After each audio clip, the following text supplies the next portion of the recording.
Facebook, YouTube ਤੇ live ਦੇਖ ਰਹੇ ਹੋ, ਸੁਣ ਰਹੇ ਹੋ, ਸਾਰਿਆਂ ਨੂੰ ਜੀ ਆਇਆਂ ਨੂੰ ਤੇ ਬਹੁਤ ਹੀ ਪਿਆਰ ਤੇ ਸਤਿਕਾਰ ਭਰੀ ਸਤਿ ਸ੍ਰੀ ਅਕਾਲ ਸਰੋਤਿਓ। ਅੱਜ ਮਾਰਚ ਦੀ 24 ਤਰੀਕ ਆ, ਦਿਨ ਸੋਮਵਾਰ ਆ ਤੇ ਤੁਹਾਡੇ ਲਈ ਸਵੇਰ ਦਾ ਅਪਡੇਟ ਅਮਰੀਕਾ ਪ੍ਰੋਗਰਾਮ ਲੈ ਕੇ ਹਾਜ਼ਰ ਹੋਏ ਆ। ਸਾਡੇ ਅੱਜ ਦੇ ਇਸ ਪ੍ਰੋਗਰਾਮ ਨੂੰ ਤੁਹਾਡੇ ਸਾਰਿਆਂ ਤੱਕ ਪਹੁੰਚਾਉਣ 'ਚ ਸਹਿਯੋਗ ਕਰਦੇ ਨੇ ਖਾਲਸਾ ਇੰਸ਼ੋਰੈਂਸ ਏਜੰਸੀ, ਜਿਨ੍ਹਾਂ ਦੇ ਕੋਲੋਂ ਹਰ ਇੱਕ ਤਰੀਕੇ ਦੀ ਇੰਸ਼ੋਰੈਂਸ ਤੁਸੀਂ ਕਰਵਾ ਸਕਦੇ ਹੋ। ਇੰਸ਼ੋਰੈਂਸ ਬਾਰੇ ਪਤਾ ਕਰਨ ਲਈ ਕਾਲ ਕਰ ਸਕਦੇ ਹੋ ਨੰਬਰ 408-272-2500 ਦੇ ਉੱਤੇ। ਟਿਰਕੀਆਣਾ ਇਮੀਗ੍ਰੇਸ਼ਨ ਲਾ ਫਰਮ, US ਇਮੀਗ੍ਰੇਸ਼ਨ ਦਾ ਹੋਵੇ ਕਿਸੇ ਵੀ ਤਰੀਕੇ ਦਾ ਕੰਮ, ਕਾਲ ਅਟਾਰਨੀ ਜੇ ਟਿਰਕੀਆਣਾ 415-909-0503 ਦੇ ਉੱਤੇ। ਇਸ ਦੇ ਨਾਲ Manjeet Singh Kalar, Avtar Singh Manzal Clovis, Satnam Singh Sunny Purewal university, Lakhvir Singh Samra Texas, Gurmel Singh Laddar Bakersfield, Amarjit Singh Stockton, Grewal travel services university. Tax payroll, visa, OCI card, passport ਦੀਆਂ ਸਰਵਿਸਿਜ਼ ਲੈ ਸਕਦੇ ਹੋ। ਕਾਲ 5307517605। ਹਰਜੀਤ ਸਿੰਘ ਲੈਥਰੋਪ, ਗੁਰਮੇਲ ਬਾਸੀਐਲ ਗਰੋਵ, ਊੜਾ ਡੈਟ ਲੀਫ ਵਾਲੇ ਨਰਮਲ ਸਿੰਘ ਮਾਨ। ਇਕਨੋਮਿਕ ਹਾਰਡਸ਼ਿਪ ਹੈ, ਬੈਂਕਰਪਸੀ ਤੋਂ ਬਚਣਾ ਹੈ, ਤੁਸੀਂ ਇਹਨਾਂ ਦੇ ਨਾਲ ਸੰਪਰਕ ਕਰ ਸਕਦੇ ਹੋ 8888889914। Harnek Singh Pabla, Renton Washington, Talwinder Singh Gill, Raminder Basla, Jagdish Chauhan Bakersfield, Major Singh Sidhu, Binder Dhaliwal Bakersfield, Paramjit Singh Dakha Berkeley ਤੇ truck care service 24/7 road service ਇਹਨਾਂ ਦੀ ਕੋਲ ਅਵੇਲੇਬਲ ਆ। ਟ੍ਰੇਸੀ ਮੰਟੀਕਾ, ਸਟਾਕਟਨ ਅਤੇ ਉਸ ਦੇ ਇਰਦ ਗਿਰਦ ਇਲਾਕਿਆਂ ਦੇ ਵਿੱਚ ਤੁਸੀਂ ਇਹਨਾਂ ਦੇ ਨਾਲ ਲੋੜ ਪੈਣ ਦੇ ਉੱਤੇ ਸੰਪਰਕ ਕਰ ਸਕਦੇ ਹੋ। Welding, truck trailer repair, new used tyre, fuel delivery, brake, shocks ਦਾ ਕੰਮ ਔਨ ਲੋਕੇਸ਼ਨ ਕਰਦੇ ਨੇ। ਯਾਰਡ ਦੇ ਵਿੱਚ ਵੀ ਇਹ ਤੁਹਾਡੇ ਆ ਕੇ ਸਰਵਿਸ ਉਪਲਬਧ ਕਰਾਉਂਦੇ ਨੇ। ਕਾਲ ਬਿੰਦਾ ਟਿੱਬਾ 2099368644 209-936-8644। ਇਹਨਾਂ ਸਾਰਿਆਂ ਦਾ ਧੰਨਵਾਦ। ਜੇ ਤੁਸੀਂ ਵੀ ਇਸ ਪ੍ਰੋਗਰਾਮ ਨੂੰ ਸਪਾਂਸਰ ਕਰਨਾ ਚਾਹੁੰਦੇ ਹੋ, ਸੰਪਰਕ ਕਰ ਸਕਦੇ ਹੋ 408-722-7698 ਦੇ ਉੱਤੇ। ਜੀ ਸਰੋਤਿਓ, ਅੱਜ ਇਮੀਗ੍ਰੇਸ਼ਨ ਨਾਲ ਰਿਲੇਟਡ ਬਹੁਤ ਜ਼ਿਆਦਾ ਸਾਡੇ ਕੋਲ ਖਬਰਾਂ ਹੈਗੀਆਂ। ਕਿਸ ਤਰ੍ਹਾਂ ਜਿਹੜਾ ਧੱਕਾ ਚੱਲ ਰਿਹਾ ਅਮਰੀਕਾ ਦੇ ਵਿੱਚ, ਨੋ ਮੈਟਰ ਤੁਸੀਂ ਸਿਟੀਜ਼ਨ ਆ, ਗ੍ਰੀਨ ਕਾਰਡ ਹੋਲਡਰ ਆ, work permit, student visa, H1 visa, ਬਹੁਤ ਸਾਰੀਆਂ ਕਾਲਸ ਆ ਰਹੀਆਂ, ਬਹੁਤ ਸਾਰੀਆਂ ਨਿਊਜ਼ ਆ ਰਹੀਆਂ। ਲੋਕਾਂ ਨੂੰ ਬਹੁਤ ਤੰਗ ਪਰੇਸ਼ਾਨ ਕੀਤਾ ਜਾ ਰਿਹਾ, ਡਿਪੋਰਟ ਕੀਤੇ ਜਾ ਰਹੇ ਆ। ਉਹਦੇ ਬਾਰੇ ਕਾਫੀ ਨਿਊਜ਼ ਹੈਗੀਆਂ, ਉਹ ਆਪਾਂ ਤੁਹਾਡੇ ਨਾਲ ਪਹਿਲਾਂ ਕੁਝ ਮੇਨ ਖਬਰਾਂ ਕਰ ਲਈਏ, ਉਹ ਤੋਂ ਬਾਅਦ ਡਿਸਕਸ ਕਰਦੇ ਹੈਗੇ ਆ ਜੀ। ਸੋ ਅੱਜ ਦੀਆਂ ਮੇਨ ਖਬਰਾਂ ਵੱਲ ਚੱਲੀਏ। ਰਸ਼ੀਆ ਤੇ ਯੂਕਰੇਨ ਦੀ ਜੰਗ ਨੂੰ ਲੈ ਕੇ ਰਸ਼ੀਆ ਦੀਆਂ ਕੁਝ ਮਿਜ਼ਾਈਲਸ ਨੇ ਉੱਥੇ ਦੇ ਇੱਕ ਹਸਪਤਾਲ ਤੇ ਕੁਝ ਘਰਾਂ ਨੂੰ ਜਿਹੜਾ ਆ ਹਿੱਟ ਕੀਤਾ ਹੈਗਾ। ਹਾਲਾਂਕਿ ਪਿਛਲੀ ਵਾਰੀ ਜਦੋਂ ਪੀਸ ਐਗਰੀਮੈਂਟ ਹੋਇਆ ਸੀ 1 ਮਹੀਨੇ ਦੇ ਲਈ, ਉਹਦੇ ਵਿੱਚ ਇਹ ਕਿਹਾ ਗਿਆ ਸੀ ਕਿ 30 ਦਿਨਾਂ ਤੱਕ ਕੋਈ ਵੀ ਜਿਹੜਾ ਹਸਪਤਾਲ ਆ ਜਾਂ ਘਰ ਜਾਂ ਕੋਈ એનર્ਜੀ ਦੀਆਂ ਸਟਰਕਚਰਸ ਹੈਗੀਆਂ ਉਹਦੇ ਉੱਤੇ ਅਟੈਕ ਨਾ ਕੀਤਾ ਜਾਵੇ। 65 ਦੇ ਕਰੀਬ ਜੋ ਲੋਕ ਆ ਜਿਨ੍ਹਾਂ ਦੇ ਵਿੱਚ ਬੱਚੇ ਵੀ ਹੈਗੇ ਆ, ਉਹ ਫੱਟੜ ਹੋਏ ਆ ਰਸ਼ੀਅਨ ਮਿਜ਼ਾਈਲਸ ਦੇ ਨਾਲ। ਯੂਕਰੇਨ ਸਿਟੀ ਆਫ ਸੋਮੀ ਇੱਥੇ ਜੋ ਅਟੈਕ ਕੀਤਾ ਗਿਆ ਆ। ਦੂਜੇ ਪਾਸੇ ਜੋ ਅਮਰੀਕਾ ਤੇ ਯੂਕਰੇਨ ਦੋਨੋਂ ਜਾਣੇ ਜਿਹੜੇ ਆ ਮਿਡਲ ਈਸਟ ਦੇ ਵਿੱਚ ਗੱਲਬਾਤ ਚੱਲ ਰਹੀ ਹੈਗੀ ਆ, ਕਿਸ ਤਰ੍ਹਾਂ ਜਿਹੜੀ ਇਹ ਪੀਸ ਆ ਇਸ ਨੂੰ ਅੱਗੇ ਵਧਾਇਆ ਜਾ ਸਕੇ। ਰਸ਼ੀਆ ਕਹਿੰਦੇ ਬਈ ਇੱਕ ਤਰ੍ਹਾਂ ਦੇ ਨਾਲ ਪੂਰਾ ਜੋ ਟੈਰਰ ਫੈਲਾ ਰਿਹਾ, ਇਹ ਯੂਕਰੇਨ ਦੇ ਪ੍ਰਾਈਮ ਮਿਨਿਸਟਰ ਡੈਨਿਸ ਸ਼ੈਮਲ ਉਹਨਾਂ ਨੇ ਇੰਟਰਨੈਸ਼ਨਲ ਕਮਿਊਨਿਟੀ ਨੂੰ ਇੱਕ ਤਰ੍ਹਾਂ ਦੇ ਨਾਲ ਵਾਰਨਿੰਗ ਦਿੱਤੀ ਹੈਗੀ ਆ। ਯੂਕਰੇਨੀਅਨ ਫੋਰਨ ਮਿਨਿਸਟਰ ਐਂਡਰੀ ਸਾਈਵਾ ਉਹਨਾਂ ਨੇ ਵੀ ਇਹ ਕਿਹਾ ਵੀ ਇੱਕ ਸਟੇਟਮੈਂਟ ਬਣਾਉਣੇ ਆ, ਇੱਕ ਪਾਸੇ ਵੀ ਪੀਸ ਆ, ਦੂਜੇ ਪਾਸੇ ਰਸ਼ੀਆ ਵਾਲੇ ਧੜਾ ਧੜ ਸਾਡੇ ਸ਼ਹਿਰਾਂ ਨੂੰ ਬੰਬ ਕਰ ਰਹੇ ਹੈਗੇ ਆ। ਸੋ ਜਿਹੜੀ ਸਿਚੁਏਸ਼ਨ ਆ ਉਹ ਇਸ ਟਾਈਮ ਕਾਫੀ ਖਤਰਨਾਕ ਬਣੀ ਹੋਈ ਹੈਗੀ ਆ। ਬੱਚਿਆਂ ਦੇ ਹਸਪਤਾਲ ਦੇ ਉੱਤੇ ਜੋ ਸੋਮੀ ਉੱਥੇ ਦਾ ਸ਼ਹਿਰ ਆ, ਉੱਥੇ ਦੇ ਮੇਅਰ ਨੇ ਇਹ ਕਿਹਾ ਵੀ ਅਟੈਕ ਕੀਤਾ ਗਿਆ। ਸੋ ਇਹ ਕਿਹੜਾ ਐਗਰੀਮੈਂਟ ਸੀ ਜਿਹਦੇ ਦੌਰਾਨ ਇਹ ਕਿਹਾ ਗਿਆ ਸੀ ਵੀ ਹਾਂ ਅਸੀਂ ਇੱਕ ਦੂਜੇ ਦੇ ਉੱਤੇ ਅਟੈਕ ਨਹੀਂ ਕਰਾਂਗੇ। ਜੀ ਬਿਲਕੁਲ। ਅਗਲੀ ਜਿਹੜੀ ਹਰਜੋਤ ਸਿੰਘ ਜੀ ਗੱਲ ਕਰਦੇ ਜਾਈਏ, ਟਰੰਪ ਹੁਣਾਂ ਨੇ ਅੱਜ ਉਹਨਾਂ ਮੁਲਕਾਂ ਨੂੰ ਚੇਤਾਵਨੀ ਦੇ ਦਿੱਤੀ ਆ, ਕਹਿੰਦੇ ਵੀ ਜੇ ਤੁਸੀਂ ਵੈਨੇਜ਼ੁਏਲਾ ਤੋਂ ਤੇਲ ਖਰੀਦਦੇ ਆ ਤਾਂ ਤੁਹਾਨੂੰ 25% ਟੈਰਿਫ ਦੇਣਾ ਪਊਗਾ US ਦੇ ਨਾਲ ਟਰੇਡ ਜੇ ਤੁਸੀਂ ਕਰਦੇ ਆ।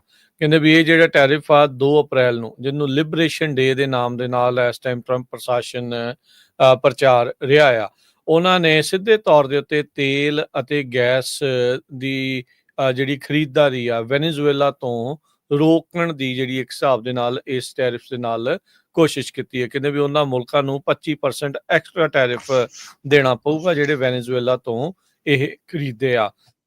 ਰਾਸ਼ਟਰਪਤੀ ਟਰੰਪ ਨੇ ਦੋਸ਼ ਲਾਏ ਆ ਵੈਨੇਜ਼ੁਏਲਾ ਦੇ ਉੱਤੇ ਵੀ ਉਹਨਾਂ ਨੇ ਅਮਰੀਕਾ ਦੇ ਵਿੱਚ ਬਹੁਤ ਜ਼ਿਆਦਾ ਗੈਂਗ ਮੈਂਬਰਸ ਘੱਲੇ ਹੈਗੇ ਆ।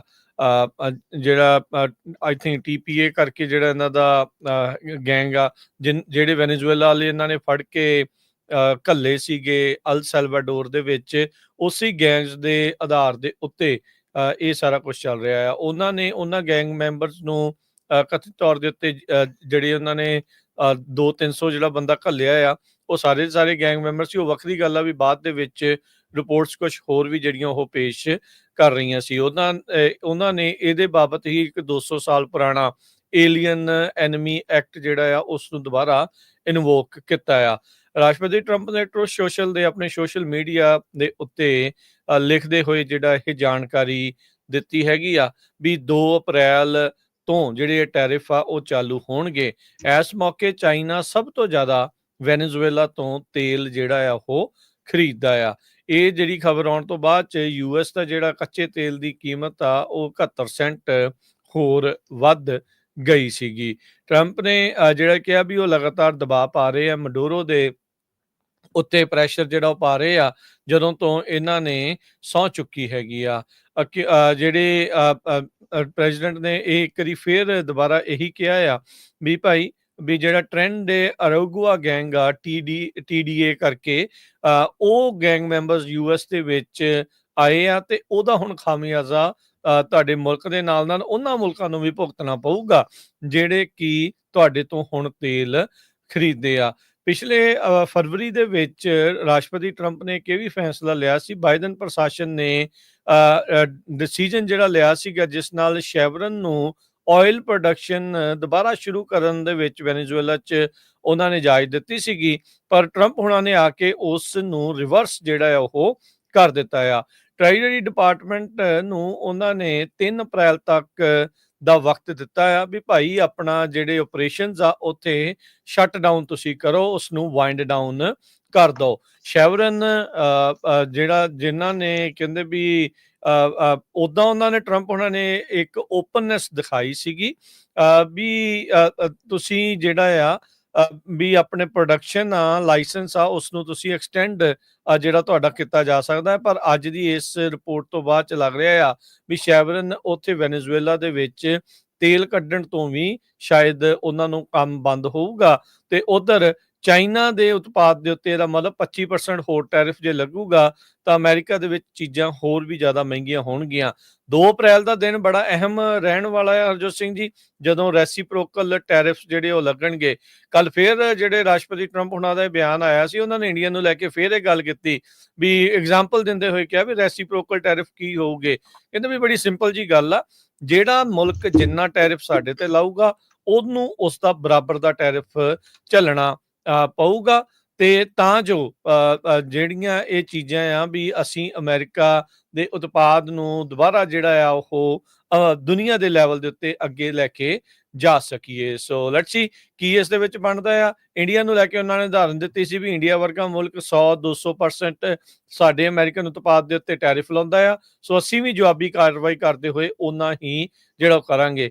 ਪਿਛਲੇ ਹਫ਼ਤਿਆਂ ਦੇ ਵਿੱਚ ਇੰਡੀਆ ਦਾ ਜਿਹੜਾ ਕਮਰਸ ਦੇ ਨਾਲ ਜੁੜਿਆ ਹੋਇਆ ਮੰਤਰੀ ਆ ਉਹ ਇੱਥੇ 7 ਦਿਨ ਲੇਲੜੀਆਂ ਕੱਢ ਕੇ ਗਿਆ ਆ ਵੀ ਭਾਈ ਕਿਸੇ ਤਰੀਕੇ ਦੇ ਨਾਲ ਸਾਨੂੰ ਰੈਸੀਪ੍ਰੋਕਲ ਟੈਰਿਫ ਤੋਂ ਬਚਾਅ ਜਿਹੜਾ ਉਹ ਕਰੋ। ਪਰ ਹਾਲ ਦੀ ਘੜੀ ਬਾਰ-ਬਾਰ ਜਦੋਂ ਇੰਡੀਆ ਦਾ ਉਹ ਨਾਮ ਲੈ ਰਹੇ ਆ ਲੱਗਦੇ ਆ ਵੀ ਸ਼ਾਇਦ ਅਜੇ ਬਚਦੇ ਨਹੀਂ ਹੈਗੇ। ਇਹਦੇ ਸੰਬੰਧ ਦੇ ਵਿੱਚ US ਦੇ ਜਿਹੜੇ ਟ੍ਰੇਡ ਆਫੀਸ਼ੀਅਲਸ ਆ ਉਹ ਇੰਡੀਆ ਨੂੰ ਵਿਜ਼ਿਟ ਕਰਨ ਜਾ ਰਹੇ ਆ। ਉਸ ਤੋਂ ਪਹਿਲਾਂ ਜਦੋਂ ਟਰੰਪ ਹੁਣੀ ਰੈਸੀਪ੍ਰੋਕਲ ਟੈਰਿਫ ਲਾਉਣ ਜਾ ਰਹੇ ਆ, ਜਾਣੀ ਕਿ ਅਪ੍ਰੈਲ 2 ਨੂੰ ਕਹਿੰਦੇ ਪਈ ਹਾਈ ਲੈਵਲ ਮੀਟਿੰਗ ਉੱਥੇ ਦੇ ਜਿਹੜੇ ਕਮਰਸ ਮਿਨਿਸਟਰ ਪਿਊਸ਼ ਗੋਇਲ ਆ ਉਹਨਾਂ ਦੇ ਨਾਲ ਜਿਹੜੀ ਗੱਲਬਾਤ ਕੀਤੀ ਜਾਊਗੀ। Brandon Lynch assistant US trade representative ਹੈਗੇ ਆ ਸਾਊਥ ਤੇ ਸੈਂਟਰਲ ਏਸ਼ੀਆ ਦੇ ਜੋ ਅਮਰੀਕਨ ਆ 5 ਦਿਨਾਂ ਦੀ ਵਿਜ਼ਿਟ ਕਰਨ ਜਾ ਰਹੇ ਆ ਅਪ੍ਰੈਲ 2 ਤੋਂ ਪਹਿਲਾਂ। ਸੋ ਇੰਡੀਆ ਵਾਲੇ ਕਹਿ ਰਹੇ ਆ ਵੀ ਸਾਨੂੰ ਜਿਹੜਾ ਟੈਂਪਰੇਰੀਲੀ ਜੇ ਸਾਡੇ ਤੇ ਰੈਸੀਪ੍ਰੋਕਲ ਟੈਕਸ ਨਾ ਲਾਇਆ ਜਾਵੇ ਕੁਝ ਸਮੇਂ ਦੇ ਲਈ, ਇਹ ਹੁਣ ਦੇਖਦੇ ਆ ਵੀ ਕਿੰਨਾ ਕੁ ਜਿਹੜਾ ਪਿਆਰ ਆ ਟਰੰਪ ਹੁਣੀ ਮੋਦੀ ਹੁਣਾਂ ਨੂੰ ਦਿਖਾਊਗੇ। Assistant US trade representative for south ਤੇ ਸੈਂਟਰਲ ਏਸ਼ੀਆ ਬ੍ਰੈਂਡਨ ਲਿੰਚ, ਇਹਨਾਂ ਦੇ ਨਾਲ ਹੋਰ ਵੀ ਯੂਐਸ ਗਵਰਨਮੈਂਟ ਦੇ ਆਫੀਸ਼ੀਅਲਸ ਆ, ਮਾਰਚ 25 ਤੋਂ ਲੈ ਕੇ ਮਾਰਚ 29 ਤੱਕ ਉਹ ਇੰਡੀਆ ਦੇ ਵਿੱਚ ਟ੍ਰੇਡ ਡਿਸਕਸ਼ਨਸ ਕਰਨਗੇ। ਸੋ ਕਿਸੇ ਨਾ ਕਿਸੇ ਤਰ੍ਹਾਂ ਦੀ ਜਿਹੜੀ ਸਾਡੀ ਗੱਲਬਾਤ ਆ ਉਹ ਇਸ ਇਸ਼ੂ ਦੇ ਉੱਤੇ ਹੋ ਜਾਏ। ਸੋ ਇੰਡੀਆ ਵਾਲੇ ਯੂਐਸ ਐਡਮਿਨਿਸਟ੍ਰੇਸ਼ਨ ਨਾਲ ਕਹਿੰਦੇ ਵੀ ਵੱਖ-ਵੱਖ ਮੁੱਦਿਆਂ ਦੇ ਉੱਤੇ ਲਗਾਤਾਰ ਗੱਲਬਾਤ ਕਰ ਰਹੇ ਆ। ਉੱਥੇ ਦੇ ਜਿਹੜੇ external affair spokesperson Randhir Jaiswal ਹੈਗੇ ਆ ਜੀ। ਯੂਐਸ ਦੇ ਜਿਹੜੇ ਪ੍ਰੈਜ਼ੀਡੈਂਟ ਆ ਟੈਰਿਫ ਨੂੰ ਲੈ ਕੇ, ਖਾਸ ਕਰਕੇ ਰੈਸੀਪ੍ਰੋਕਲ ਟੈਰਿਫ ਨੂੰ ਲੈ ਕੇ ਉਹਨਾਂ ਦਾ ਸਟੈਂਡ ਬਿਲਕੁਲ ਉਹੀ ਆ ਕਿ ਜੋ ਸਾਡੇ ਤੇ ਜਿੰਨਾ ਟੈਕਸ ਲਾਊਗਾ ਅਸੀਂ ਉਹਨਾਂ ਤੇ ਉਨਾ ਟੈਕਸ ਲਾਵਾਂਗੇ। ਸੋ ਇਸ ਇਸ਼ੂ ਦੇ ਉੱਤੇ ਜਿਹੜੇ ਮੈਜੋਰਟੀ ਜਿਹੜੀ ਅਮਰੀਕਨ ਗਵਰਨਮੈਂਟ ਆ ਉਹ ਉਹਨਾਂ ਦੇ ਨਾਲ ਵੀ ਹੈਗੀ ਆ। ਜੀ, ਅਗਲੀ ਜਿਹੜੀ ਹਰਜੋਤ ਸਿੰਘ ਜੀ ਗੱਲ ਕਰਦੇ ਜਾਈਏ, ਟਰਕੀ ਦੇ ਵਿੱਚ ਵੀ ਬੜਾ ਕੁਛ ਇਸ ਟਾਈਮ ਚੱਲ ਰਿਹਾ ਆ। ਇਸਤਾਨਬੁਲ ਦਾ ਜਿਹੜਾ ਓਪੋਜੀਸ਼ਨ ਐਰਡੋਗਨ ਦੇ ਓਪੋਜੀਸ਼ਨ ਦਾ ਜਿਹੜਾ ਮੇਅਰ ਆ, ਉਸ ਨੂੰ ਬੀਤੇ ਦਿਨਾਂ ਦੇ ਵਿੱਚ ਗ੍ਰਿਫਤਾਰ ਕਰ ਲਿਆ ਸੀ। ਉਸ ਤੋਂ ਬਾਅਦ 'ਚ ਉੱਥੇ ਕਾਫੀ ਜ਼ਿਆਦਾ ਪ੍ਰੋਟੈਸਟ ਚੱਲ ਰਹੇ ਆ। ਇਸਤਾਨਬੁਲ ਦੇ ਓਪੋਜੀਸ਼ਨ ਮੇਅਰ ਇਕਰਮ ਇਮਾਮੋਗਲੂ, ਉਸ ਨੂੰ ਜਿਹੜਾ ਇਹਨਾਂ ਨੇ ਗ੍ਰਿਫਤਾਰ ਕਰ ਲਿਆ ਸੀ। ਕਹਿੰਦੇ ਵੀ ਇੱਕ ਸ਼ਾਮ ਨੂੰ ਉਹਨਾਂ ਦੇ ਅਧਿਕਾਰਤ ਰੈਜ਼ੀਡੈਂਸ ਦੇ ਉੱਤੇ ਪਿਛਲੇ ਹਫ਼ਤੇ ਰੇਡ ਮਾਰ ਕੇ ਇਸ ਨੂੰ ਹਿਰਾਸਤ ਦੇ ਵਿੱਚ ਲੈ ਲਿਆ ਸੀ। ਕਹਿੰਦੇ ਵੀ ਉਸਦੇ ਉੱਤੇ ਟਰਾਇਲ ਜਿਹੜਾ ਉਹ ਚਲਾਇਆ ਜਿਹੜਾ ਉਹ ਜਾ ਰਿਹਾ ਆ ਵੀ ਉਹ ਰਿਸ਼ਵਤਖੋਰੀ ਦੇ ਵਿੱਚ ਜੜਿਆ ਸੀ। ਇੱਥੋਂ ਤੱਕ ਕਿ ਉਸਦੇ ਨਾਲ ਅੱਤਵਾਦ ਦੇ ਨਾਲ ਸੰਬੰਧਿਤ ਵੀ ਜਿਹੜੇ ਚਾਰजेस ਆ ਉਹ ਲਗਾਏ ਗਏ ਆ।